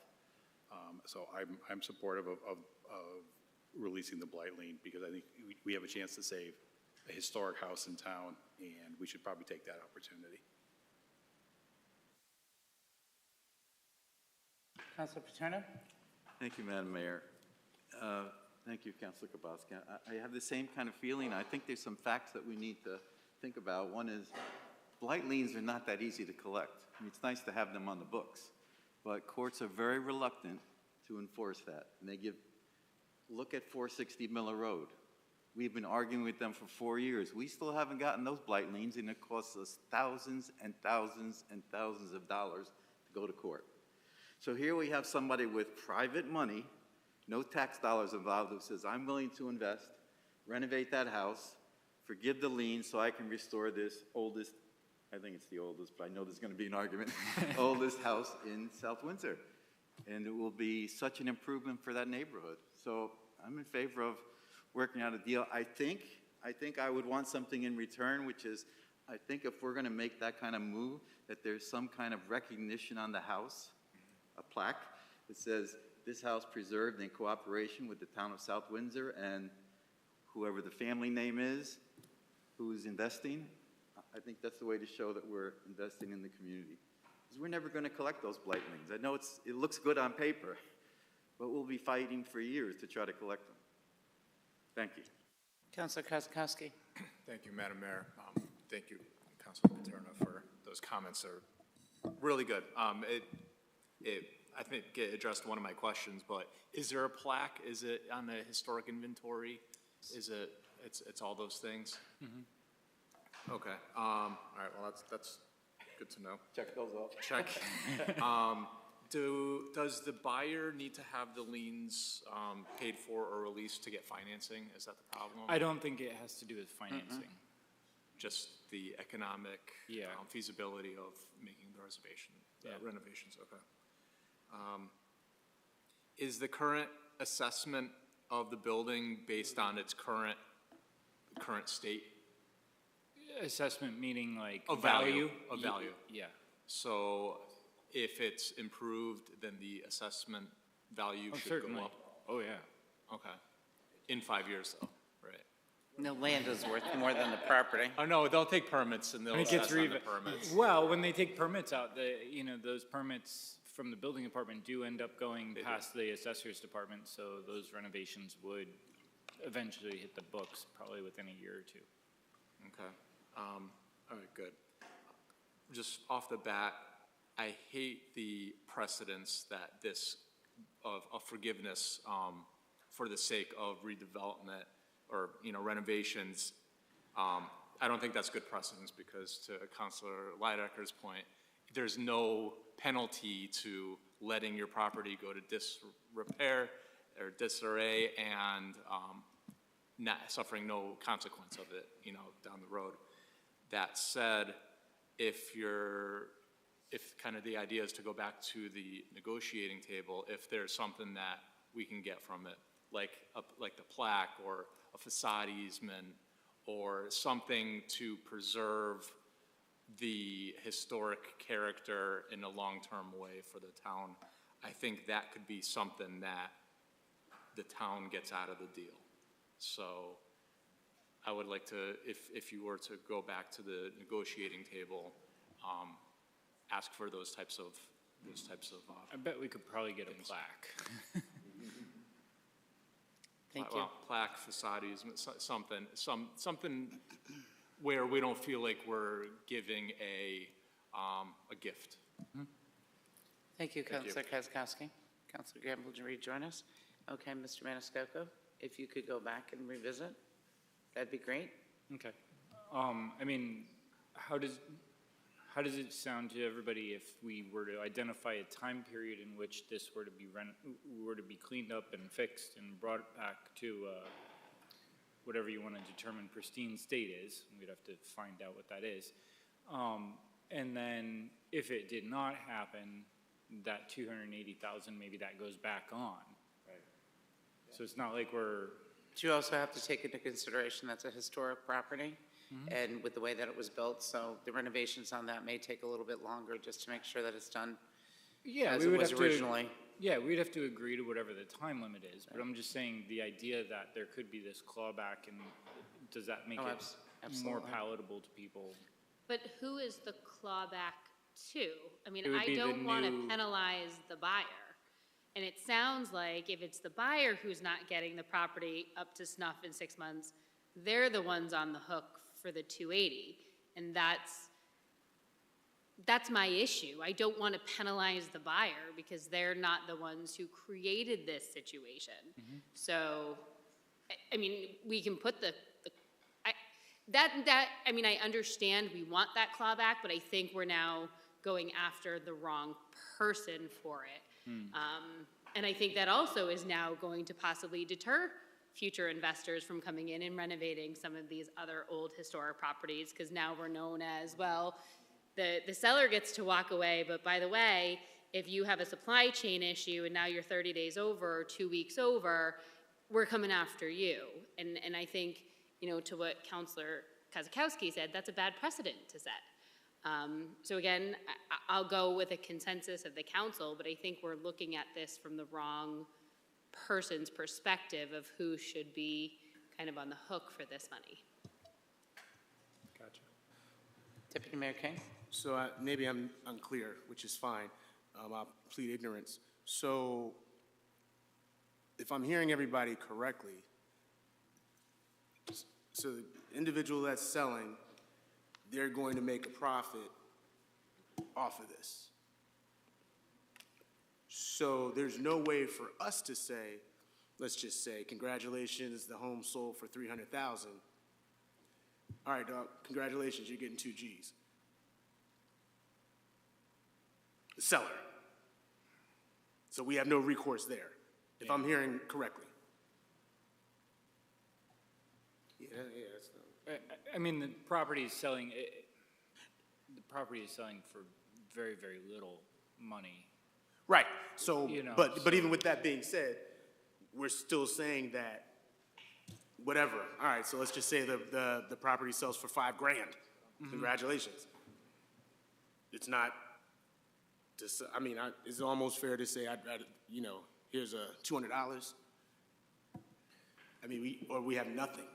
Yeah, Okay. I am. I just want to be clear with it, that's all. I do think, though, that there is the precedent that's already been set by previous councils, and it's not been during my tenure, but prior to myself, where the council has forgiven blight liens. So that's happened in the past. I'm sorry, say that again? Councilor Kubowski? I just want to speak to setting a time limit on the new buyer. I know another house on the street, the Olcott House, the renovation there took quite a while for a number of reasons, between making sure it was brought back to as close to the original design as possible, and then the supply chain issues. So I think if we do set a time frame on this, we could be penalizing the new owner for very wrong reasons. Yeah, my plan for the time frame would be to have a mutually agreed to time frame that we, they think they can meet, we think we can meet, and then we can also build in some provisions that, maybe there's a way to extend it in the event there's a supply chain issue or something else of that nature. So. Councilor Kozakowski? Thank you, Madam Mayor. Do you know so there's some other alternatives that could be explored, at least on the buyer side. Do you know if they are going to be pursuing historic tax credits for the renovations? I'm not aware of that. Okay, because that can be a way for this buyer to recoup some of the costs, is getting credits from the state or federal, depending on the level of the work being, the level of historicness of the structure. Another alternative, more of a long-term solution, I don't know if it solves this problem, but if we're talking about restoring historic buildings in town, whether it's residential or not, a strategy that some communities do is they have a historic restoration tax credits or abatements, where if the ways you set it up however you want, but basically they get a property owner gets tax abatements for restoring historic structures. I don't believe we have a program like that here in South Windsor, but I know other towns that do. That can be a long-term solution for making sure that there's opportunities to provide incentive for the restoration of our historic buildings. Thank you. Councilor Campbell? Thank you, Madam Mayor. So Councilor Kozakowski, so that would be used as an enticement to, so he would forget about the whole lien thing? Is that what the intent of that would be? That could be, so that would be whatever he does with the lien, pays the lien, whether it's penalizing the current owner or willing to pay it himself. But if we created this program and the council awards it to him, they would be able to get tax abatements on the improvements made to the building. Gotcha. So get paid back on the back end of it. Right. The numbers would have to work to make that happen. Great. Councilor Kubaski? I like Councilor Kozakowski's idea so much, I'd like to make it retroactive to any houses built back to, say, 2016. No. Any houses purchased Isn't after there a January 1st, recusal part here? 2016. No.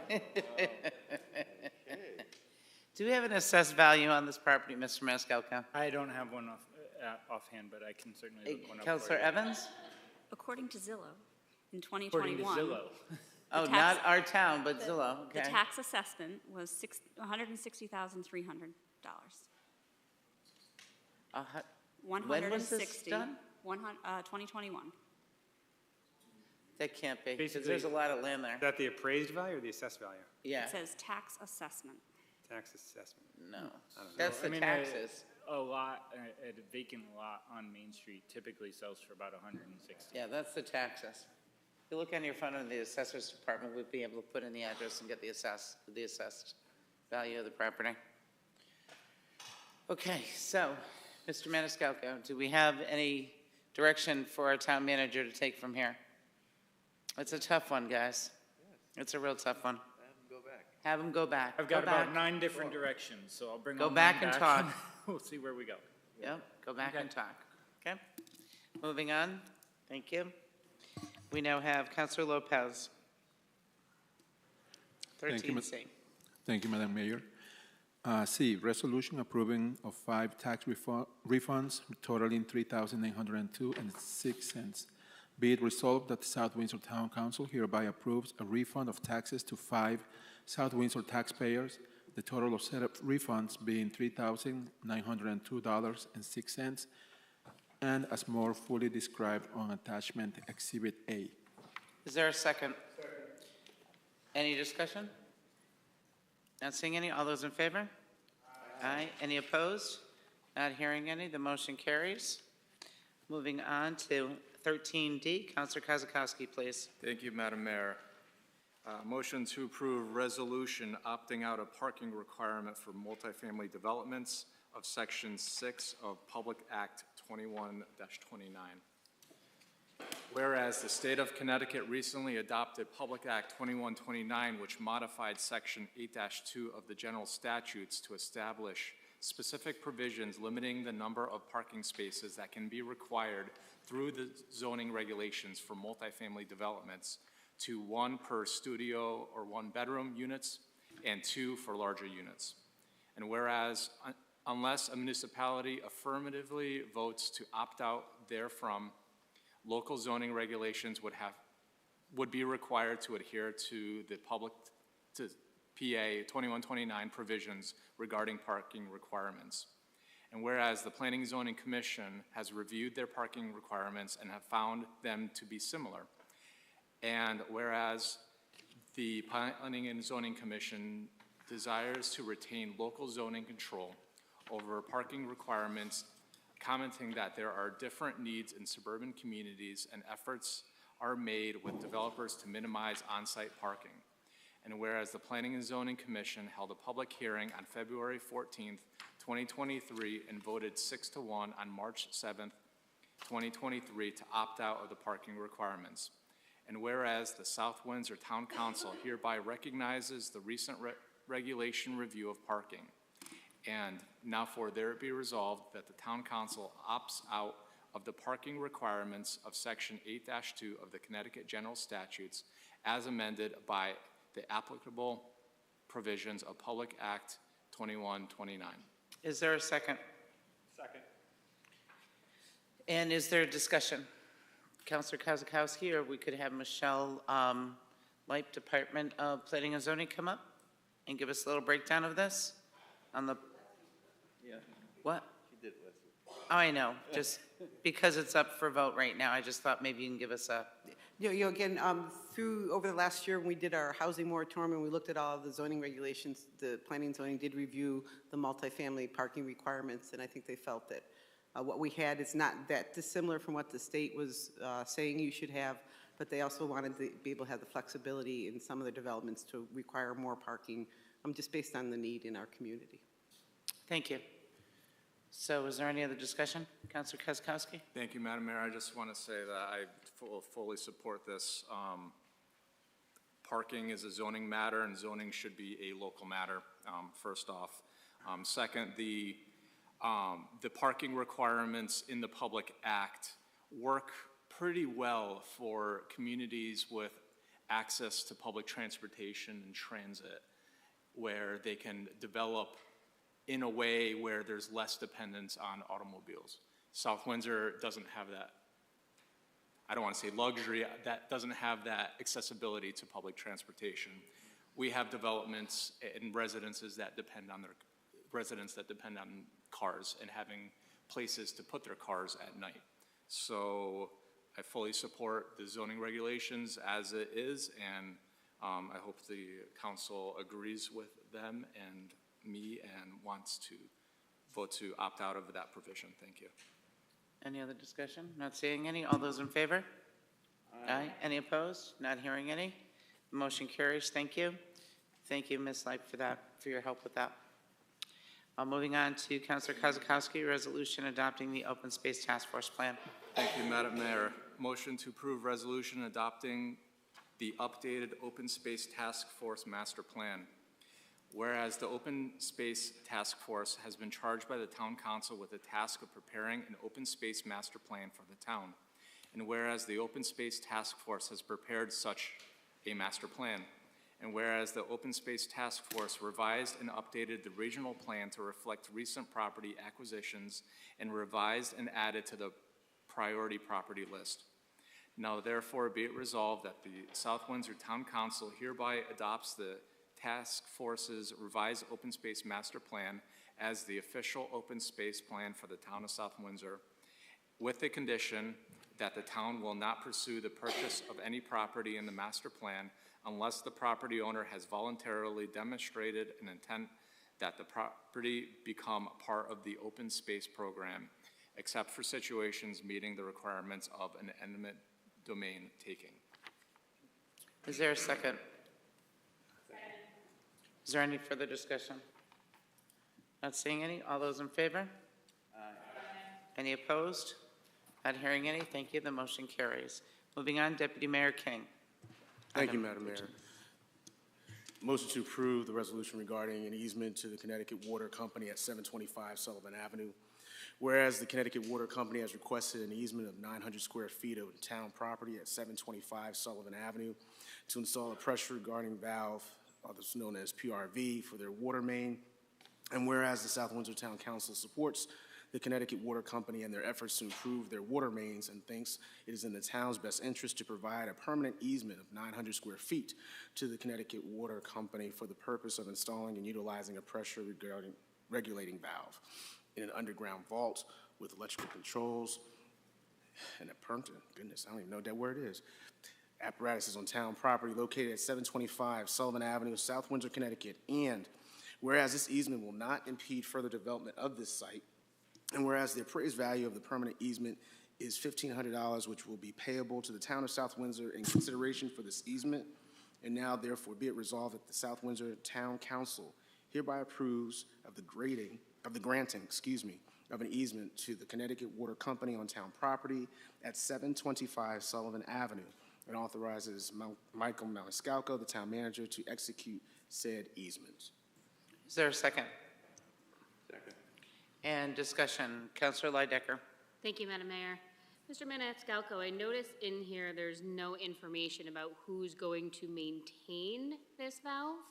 So do we have some sort of contract or some language in the easement that states specifically that the town is not the one responsible for any damage, repair, or maintenance to this particular valve, and then it all falls on Connecticut The Water? valve is Connecticut Waters, so it's not like it's ours. So we don't maintain or operate any water systems in the town of South Windsor. So the pressure, what is it? The pressure regulating valve is 100% the property of Connecticut Water. But They just need access to a piece of property to be able to put that valve underground. But my concern is if something gets damaged in the valve and it's on town property, are they coming back to us for repairs to that damage because it occurred from excess dirt or That will extra be their- rocks or what have you? That'll be their responsibility. Okay, thank you. Councilor Kozakowski? Thank you, Madam Mayor. Quick question. Does this necessitate an 8-24 review from the Planning and Zoning Commission?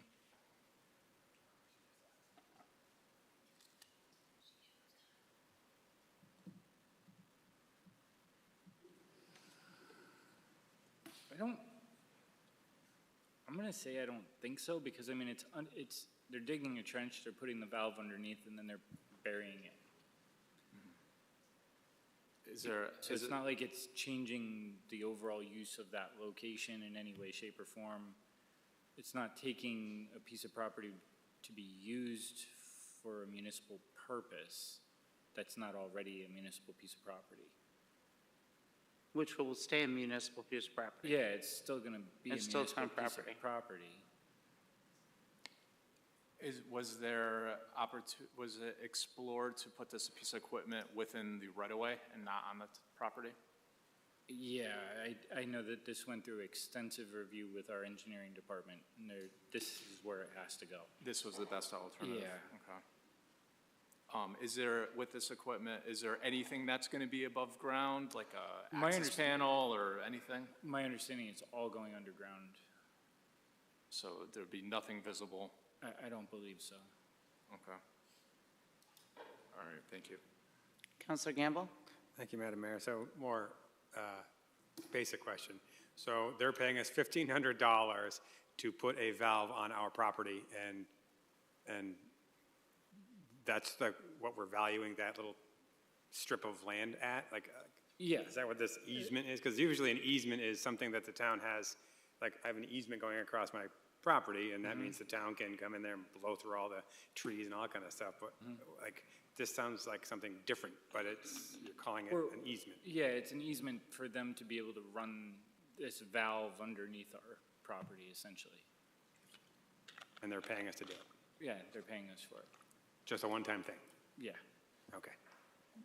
Pretty simple, right? No, you can't ask for $280,000. Can we get a lien on this? I was gonna try, but. Okay. Okay, thank you. And basically, it's an upgrade to their system, but they're on our property where they need to do it, and they're asking for our permission and Correct. paying us to do so. That's pretty much what it is. Yep. Councilor Kozakowski? Thank you, Madam Mayor. One more question. What's the alternative to, what if we say no and you can't have that easement? What happens? I think the residents in that area who are being served with water are gonna potentially have some problems. You know, I mean. Is it a pressure thing, or is it? Yeah, my understanding is it would be a pressure thing. They've been upgrading their system in that area overall, just in an effort to try to get enough water quantity to Evergreen Walk and the Buckland Road area, because there was an identified lack of quantity of water in that area for future development. So as a result, they've been kind of upgrading things little by little, and I'm guessing that because of the upgrades, the pressure regulating valve is required as a result. So it's a combination of meeting current demands and anticipated future demands? Correct. Okay. Any other discussion?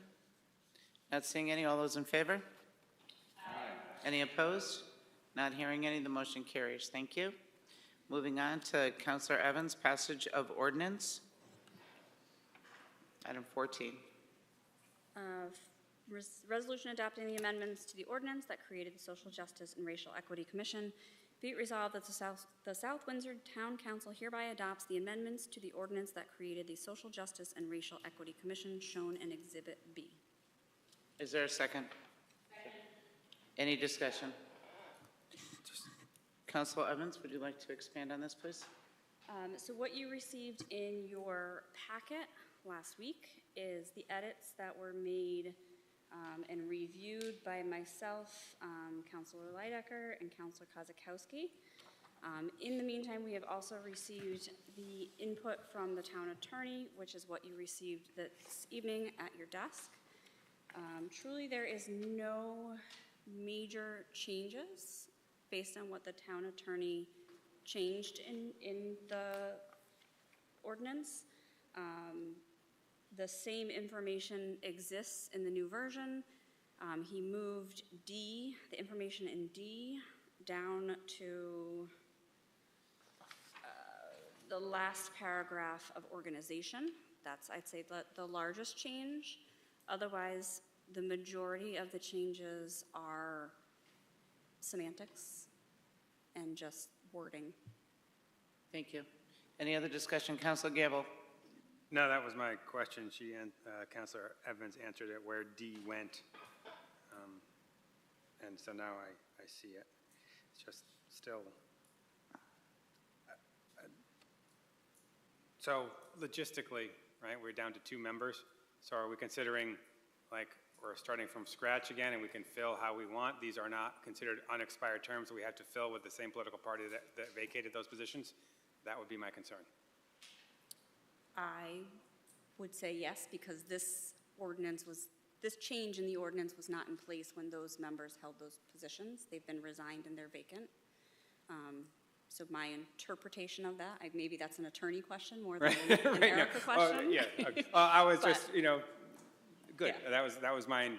Right. Hope that it would be starting now. I would say that the two positions that are currently held would remain those positions. Yes. Those people still hold those seats.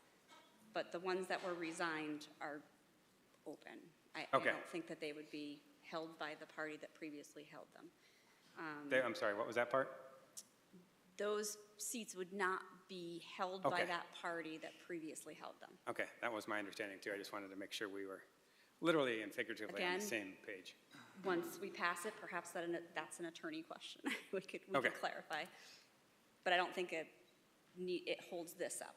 No, it doesn't. Right. I just wanted to make that point that would be my preference as well. Thank you. Thank you. Councilor Kozakowski. Thank you, Madam Mayor. I had the request, a suggestion to remove that section D, which talked about filling unexpired vacancies with the members of the same political party.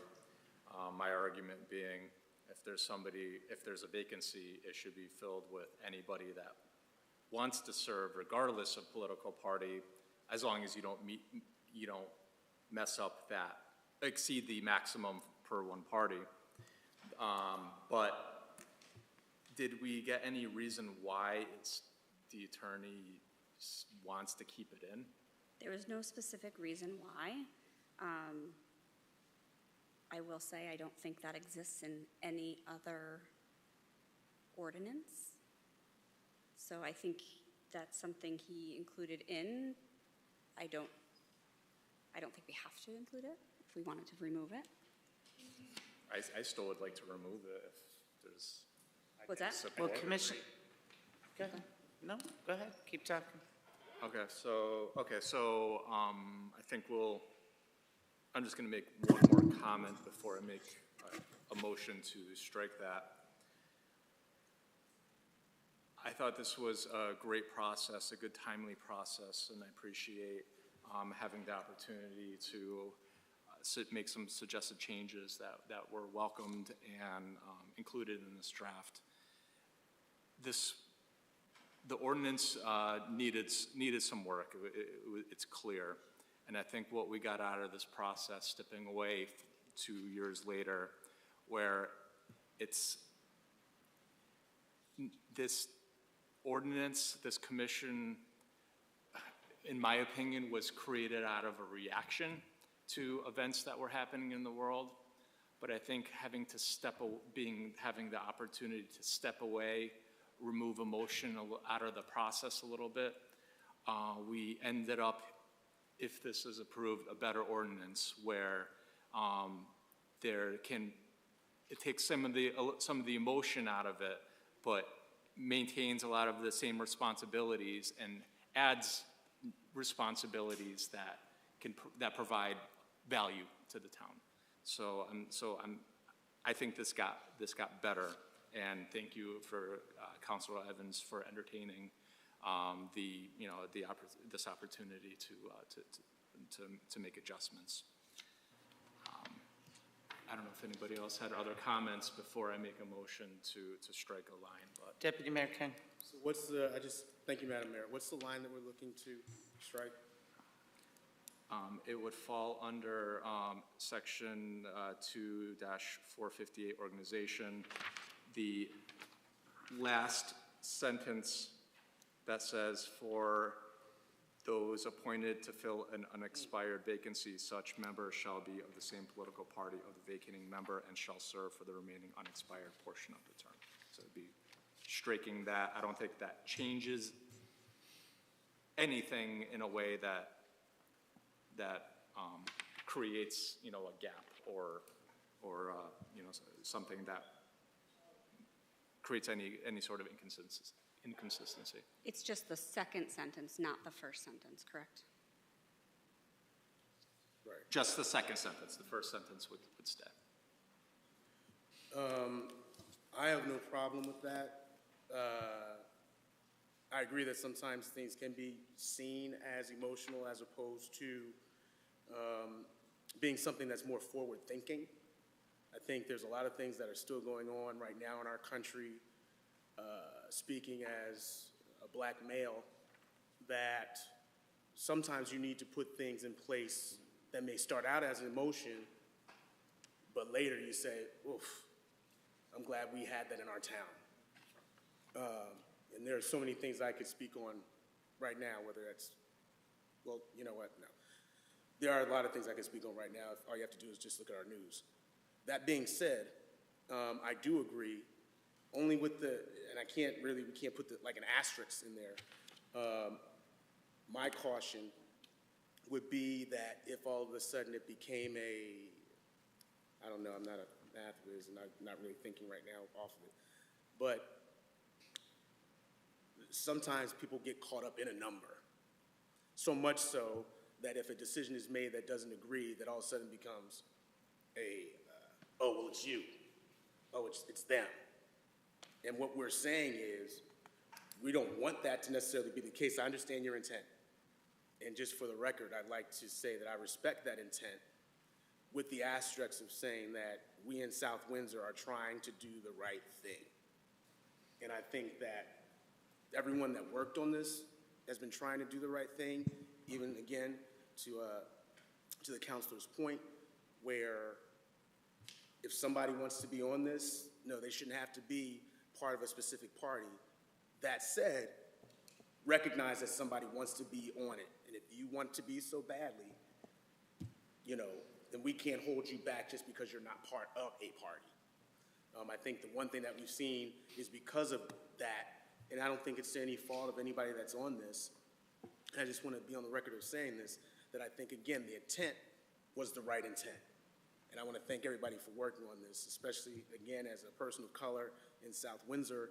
I think that where this came from, we're light years away from where we thought we would be, but I think we're also light years away of where we would want to be as a country. And I'm thankful that South Windsor said, you know what, we're going to take this, we're going to work on it, because it's not about us right now. It's about our future.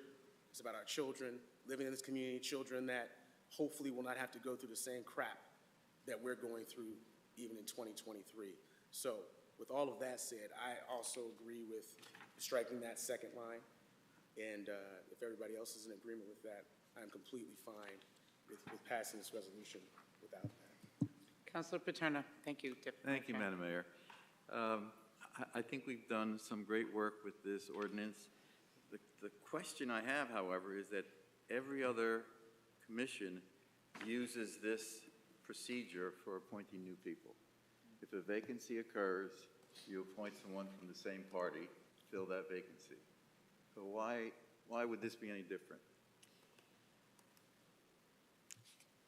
So in working on the membership for this, I actually reviewed a number of memberships of other commissions.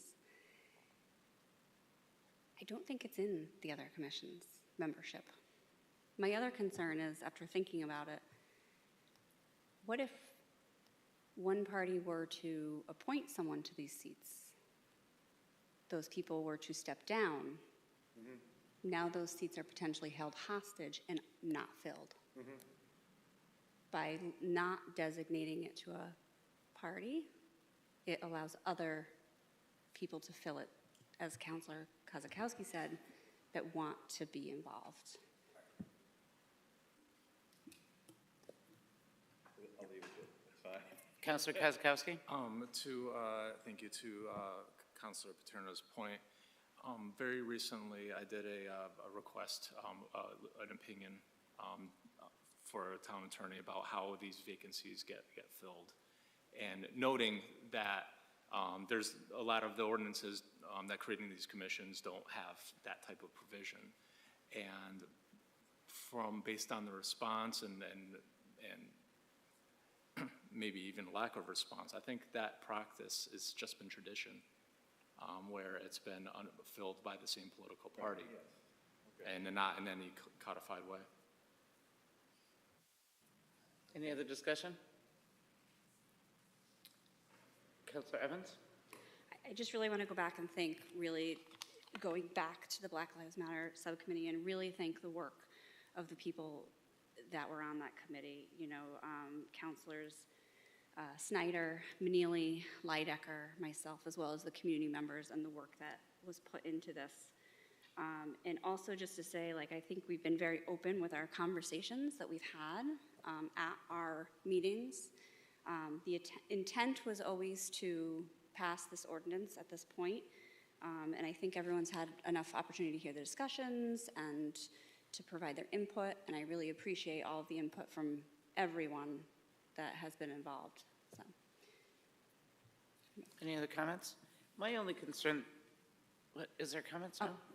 My only you have more? I was just going to ask, does Councilor Kozakowski need to make the friendly amendment to remove that? Because I don't know that we've actually made the... Sure. Give me 1 second. Thanks. My only concern is that the town attorney did review this ordinance. It did come from him to us on Friday, and he felt that it should not be removed. And if he did, he would have removed it. So I don't like second-guessing our town attorney. I don't like doing that. If he felt it should be in there, then I guess that's where I come from, is that it should be in there. That's, you know, I trust our town attorney. That's what we pay him for. If there was a question on that and removing it or keeping it in there prior to him creating this and reviewing it, and maybe he would have had a heads up and given us a different opinion on removing or keeping it. But because that it's still in here, who are we to question what he's saying? I mean, I don't know. Councilor Leidecker. So, as an attorney, it is our job to advise. At the end of the day, the client makes the decision. I can't tell my client what to do. So if at the end of the day, the 9 of us say, we are going to take that line out, we get to do that because we are the client, we are not the advisor. That was his role, and ours is to make the decision. Okay. Move it. Councilor Kozakowski. Okay, so I'm going to make a motion to amend the resolution before us, striking the last sentence from Section 2-458 organization, striking the sentence that reads, "For those appointed to fill an unexpired vacancy, such member shall be of the same political party of the vacating member and shall serve for the remaining unexpired portion of the term." Do you accept that friendly amendment? Do we want to vote on that? Is there a second? Second. All those in favor of the amendment changes to the ordinance? Aye. Any opposed? Not hearing any. Now we'll move on to approve, to a motion to accept the ordinance as amended. Is there a motion? So moved. Is there a second? Second. Any further discussion? Councilor Kozakowski? Deputy Mayor King? Okay. All those in favor? Aye. Any opposed? Not hearing any, the motion carries. Thank you. Moving on, we now have public input on any matter.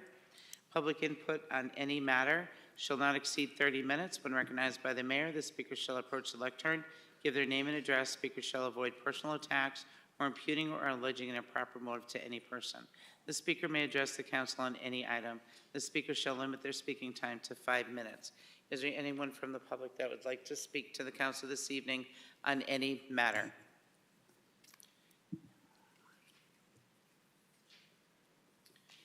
Good evening, Ms. Stelnicki. Good evening. You sure your micro? Okay, you're good. I wanted to check and make sure your microphone was on. Oh, no. Go ahead. Red lights. It's been 2 weeks since I came before this council and asked verbally for the following information.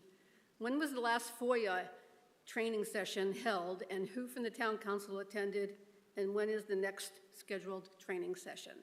And when was the last ethics training session held, who from the town council attended, and when is the next scheduled training session? As of today, I have not received any information or answers to my questions. So I am now requesting this information with a letter to Mr. Maniscalco through the Freedom of Information Act. Thank you. Thank you, Ms. Stelnicki. Is there anyone else from the public that would like to speak to the council on any matter, not on the agenda, but on any matter in general? Anyone from the public? Twice? Going 3 times. Is there anyone from the public that would like to speak to the council concerning any matter that is not on the agenda? Not seeing anyone? You're all good? All right. Okay, we'll move on to item 16, communications from the council. Is there any communications from the council? Not hearing any or seeing any? We are now. Yes. Oh, go, Councilor Paterna. Go ahead. Thank you, Madam Mayor. I just want to share with you, this Sunday afternoon, I spent some time at the Wood Library, and they had a just fabulous exhibit that was put together by a high school student. She interns at Wood Library. She's Ria Saxena, a student we appointed as our student poet laureate. But she did all this research, conducted interviews on the role of South Windsor residents in the space program, starting back as early as 1962. And they had just a beautiful display. Most of these people worked at Pratt Whitney. They were directly involved with what was going on with the Gemini program, the Apollo program. They're the ones who helped develop the fuel cells that powered all those rockets. When it was, the fuel cell was just an idea, a concept on a piece of paper. These people actually worked on it. It was fabulous. They had besides the display, they had a little bit of a presentation, so each of these engineers got to speak about their role. Pretty exciting when you think about, and the way the Wood Library introduced it, they said, well, you know, we always talk about the past history in South Windsor. This is history that took us into the future. And to think of, and there were like 8 or 10 engineers there, that these people all were from South Windsor, worked at Pratt Whitney, and helped the Apollo program get people to the moon. So it was a great day. The display's still up there if you want to stop by the library and see it.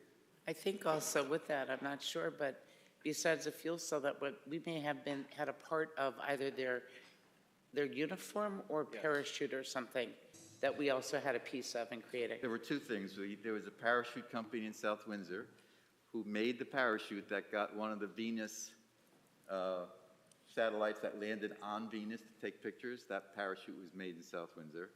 And Hamilton Standard, close to South Windsor, but there were some South Windsor residents, helped design the original spacesuit for the Apollo astronauts. Great. Thank you, Councilor Paterna. Nice day. Nice day. No stress. Great. Okay, so now we'd like to. I have one. Yes, oh, I'm sorry, Deputy Mayor King, go ahead. In the interest of time, I just want to say I just felt compelled to say something in regards to certain comments that were made earlier especially in light of the fact that we had South Windsor students here. For me, I think that there's something that needs to be said in regards to our school system.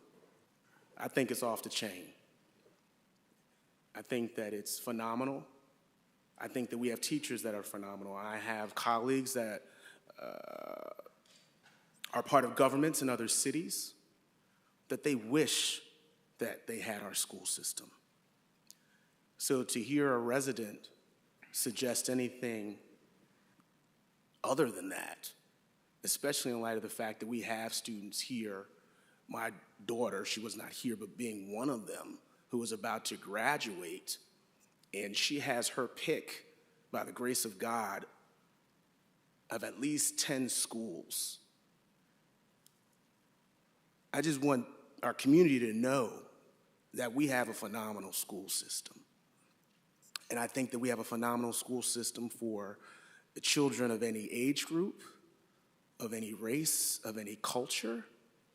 And I believe that South Windsor is trying to do the best that we can to make sure that that continues. Again, I felt compelled to say that because I was personally offended with those comments, suggesting that I don't know what it was like when that resident went to school, but if that resident can speak to the fact that they have financial securities right now, that's only by the grace of God, and I would probably suggest that you probably had some education that allowed you to make those financial decisions that have you in a better place. I know that there are some places that don't have taxes, and I'll be happy to share them with that resident, that you can go and that school system couldn't even touch ours. How do I know? Because I have friends that say, man, it costs a little bit to live in Connecticut, it costs a little bit to live in South Windsor, but when your students leave, I wish we had those problems. So again, I just want to say, for the record and for our town and for our counselors that work very diligently, we may not always agree. Even within our parties, we don't always agree. But one thing we did agree on is that our school system is one thing that we want to make sure that we keep in the top ranks. And if we can afford to do so, we'll continue to do so. But if not, we'll definitely make the decisions that we need to. But for our students, please don't ever walk away thinking that your education, your teachers, or your future will be subpar as a graduating senior from South Windsor High School. Thank you. Now moving on, thank you. Now moving on to item 17, executive session. There is none. And item 18, adjournment. May I have a motion to adjourn, please? Second? All those in favor? Aye. Any opposed? Not hearing any, the motion carries. Thank you. Good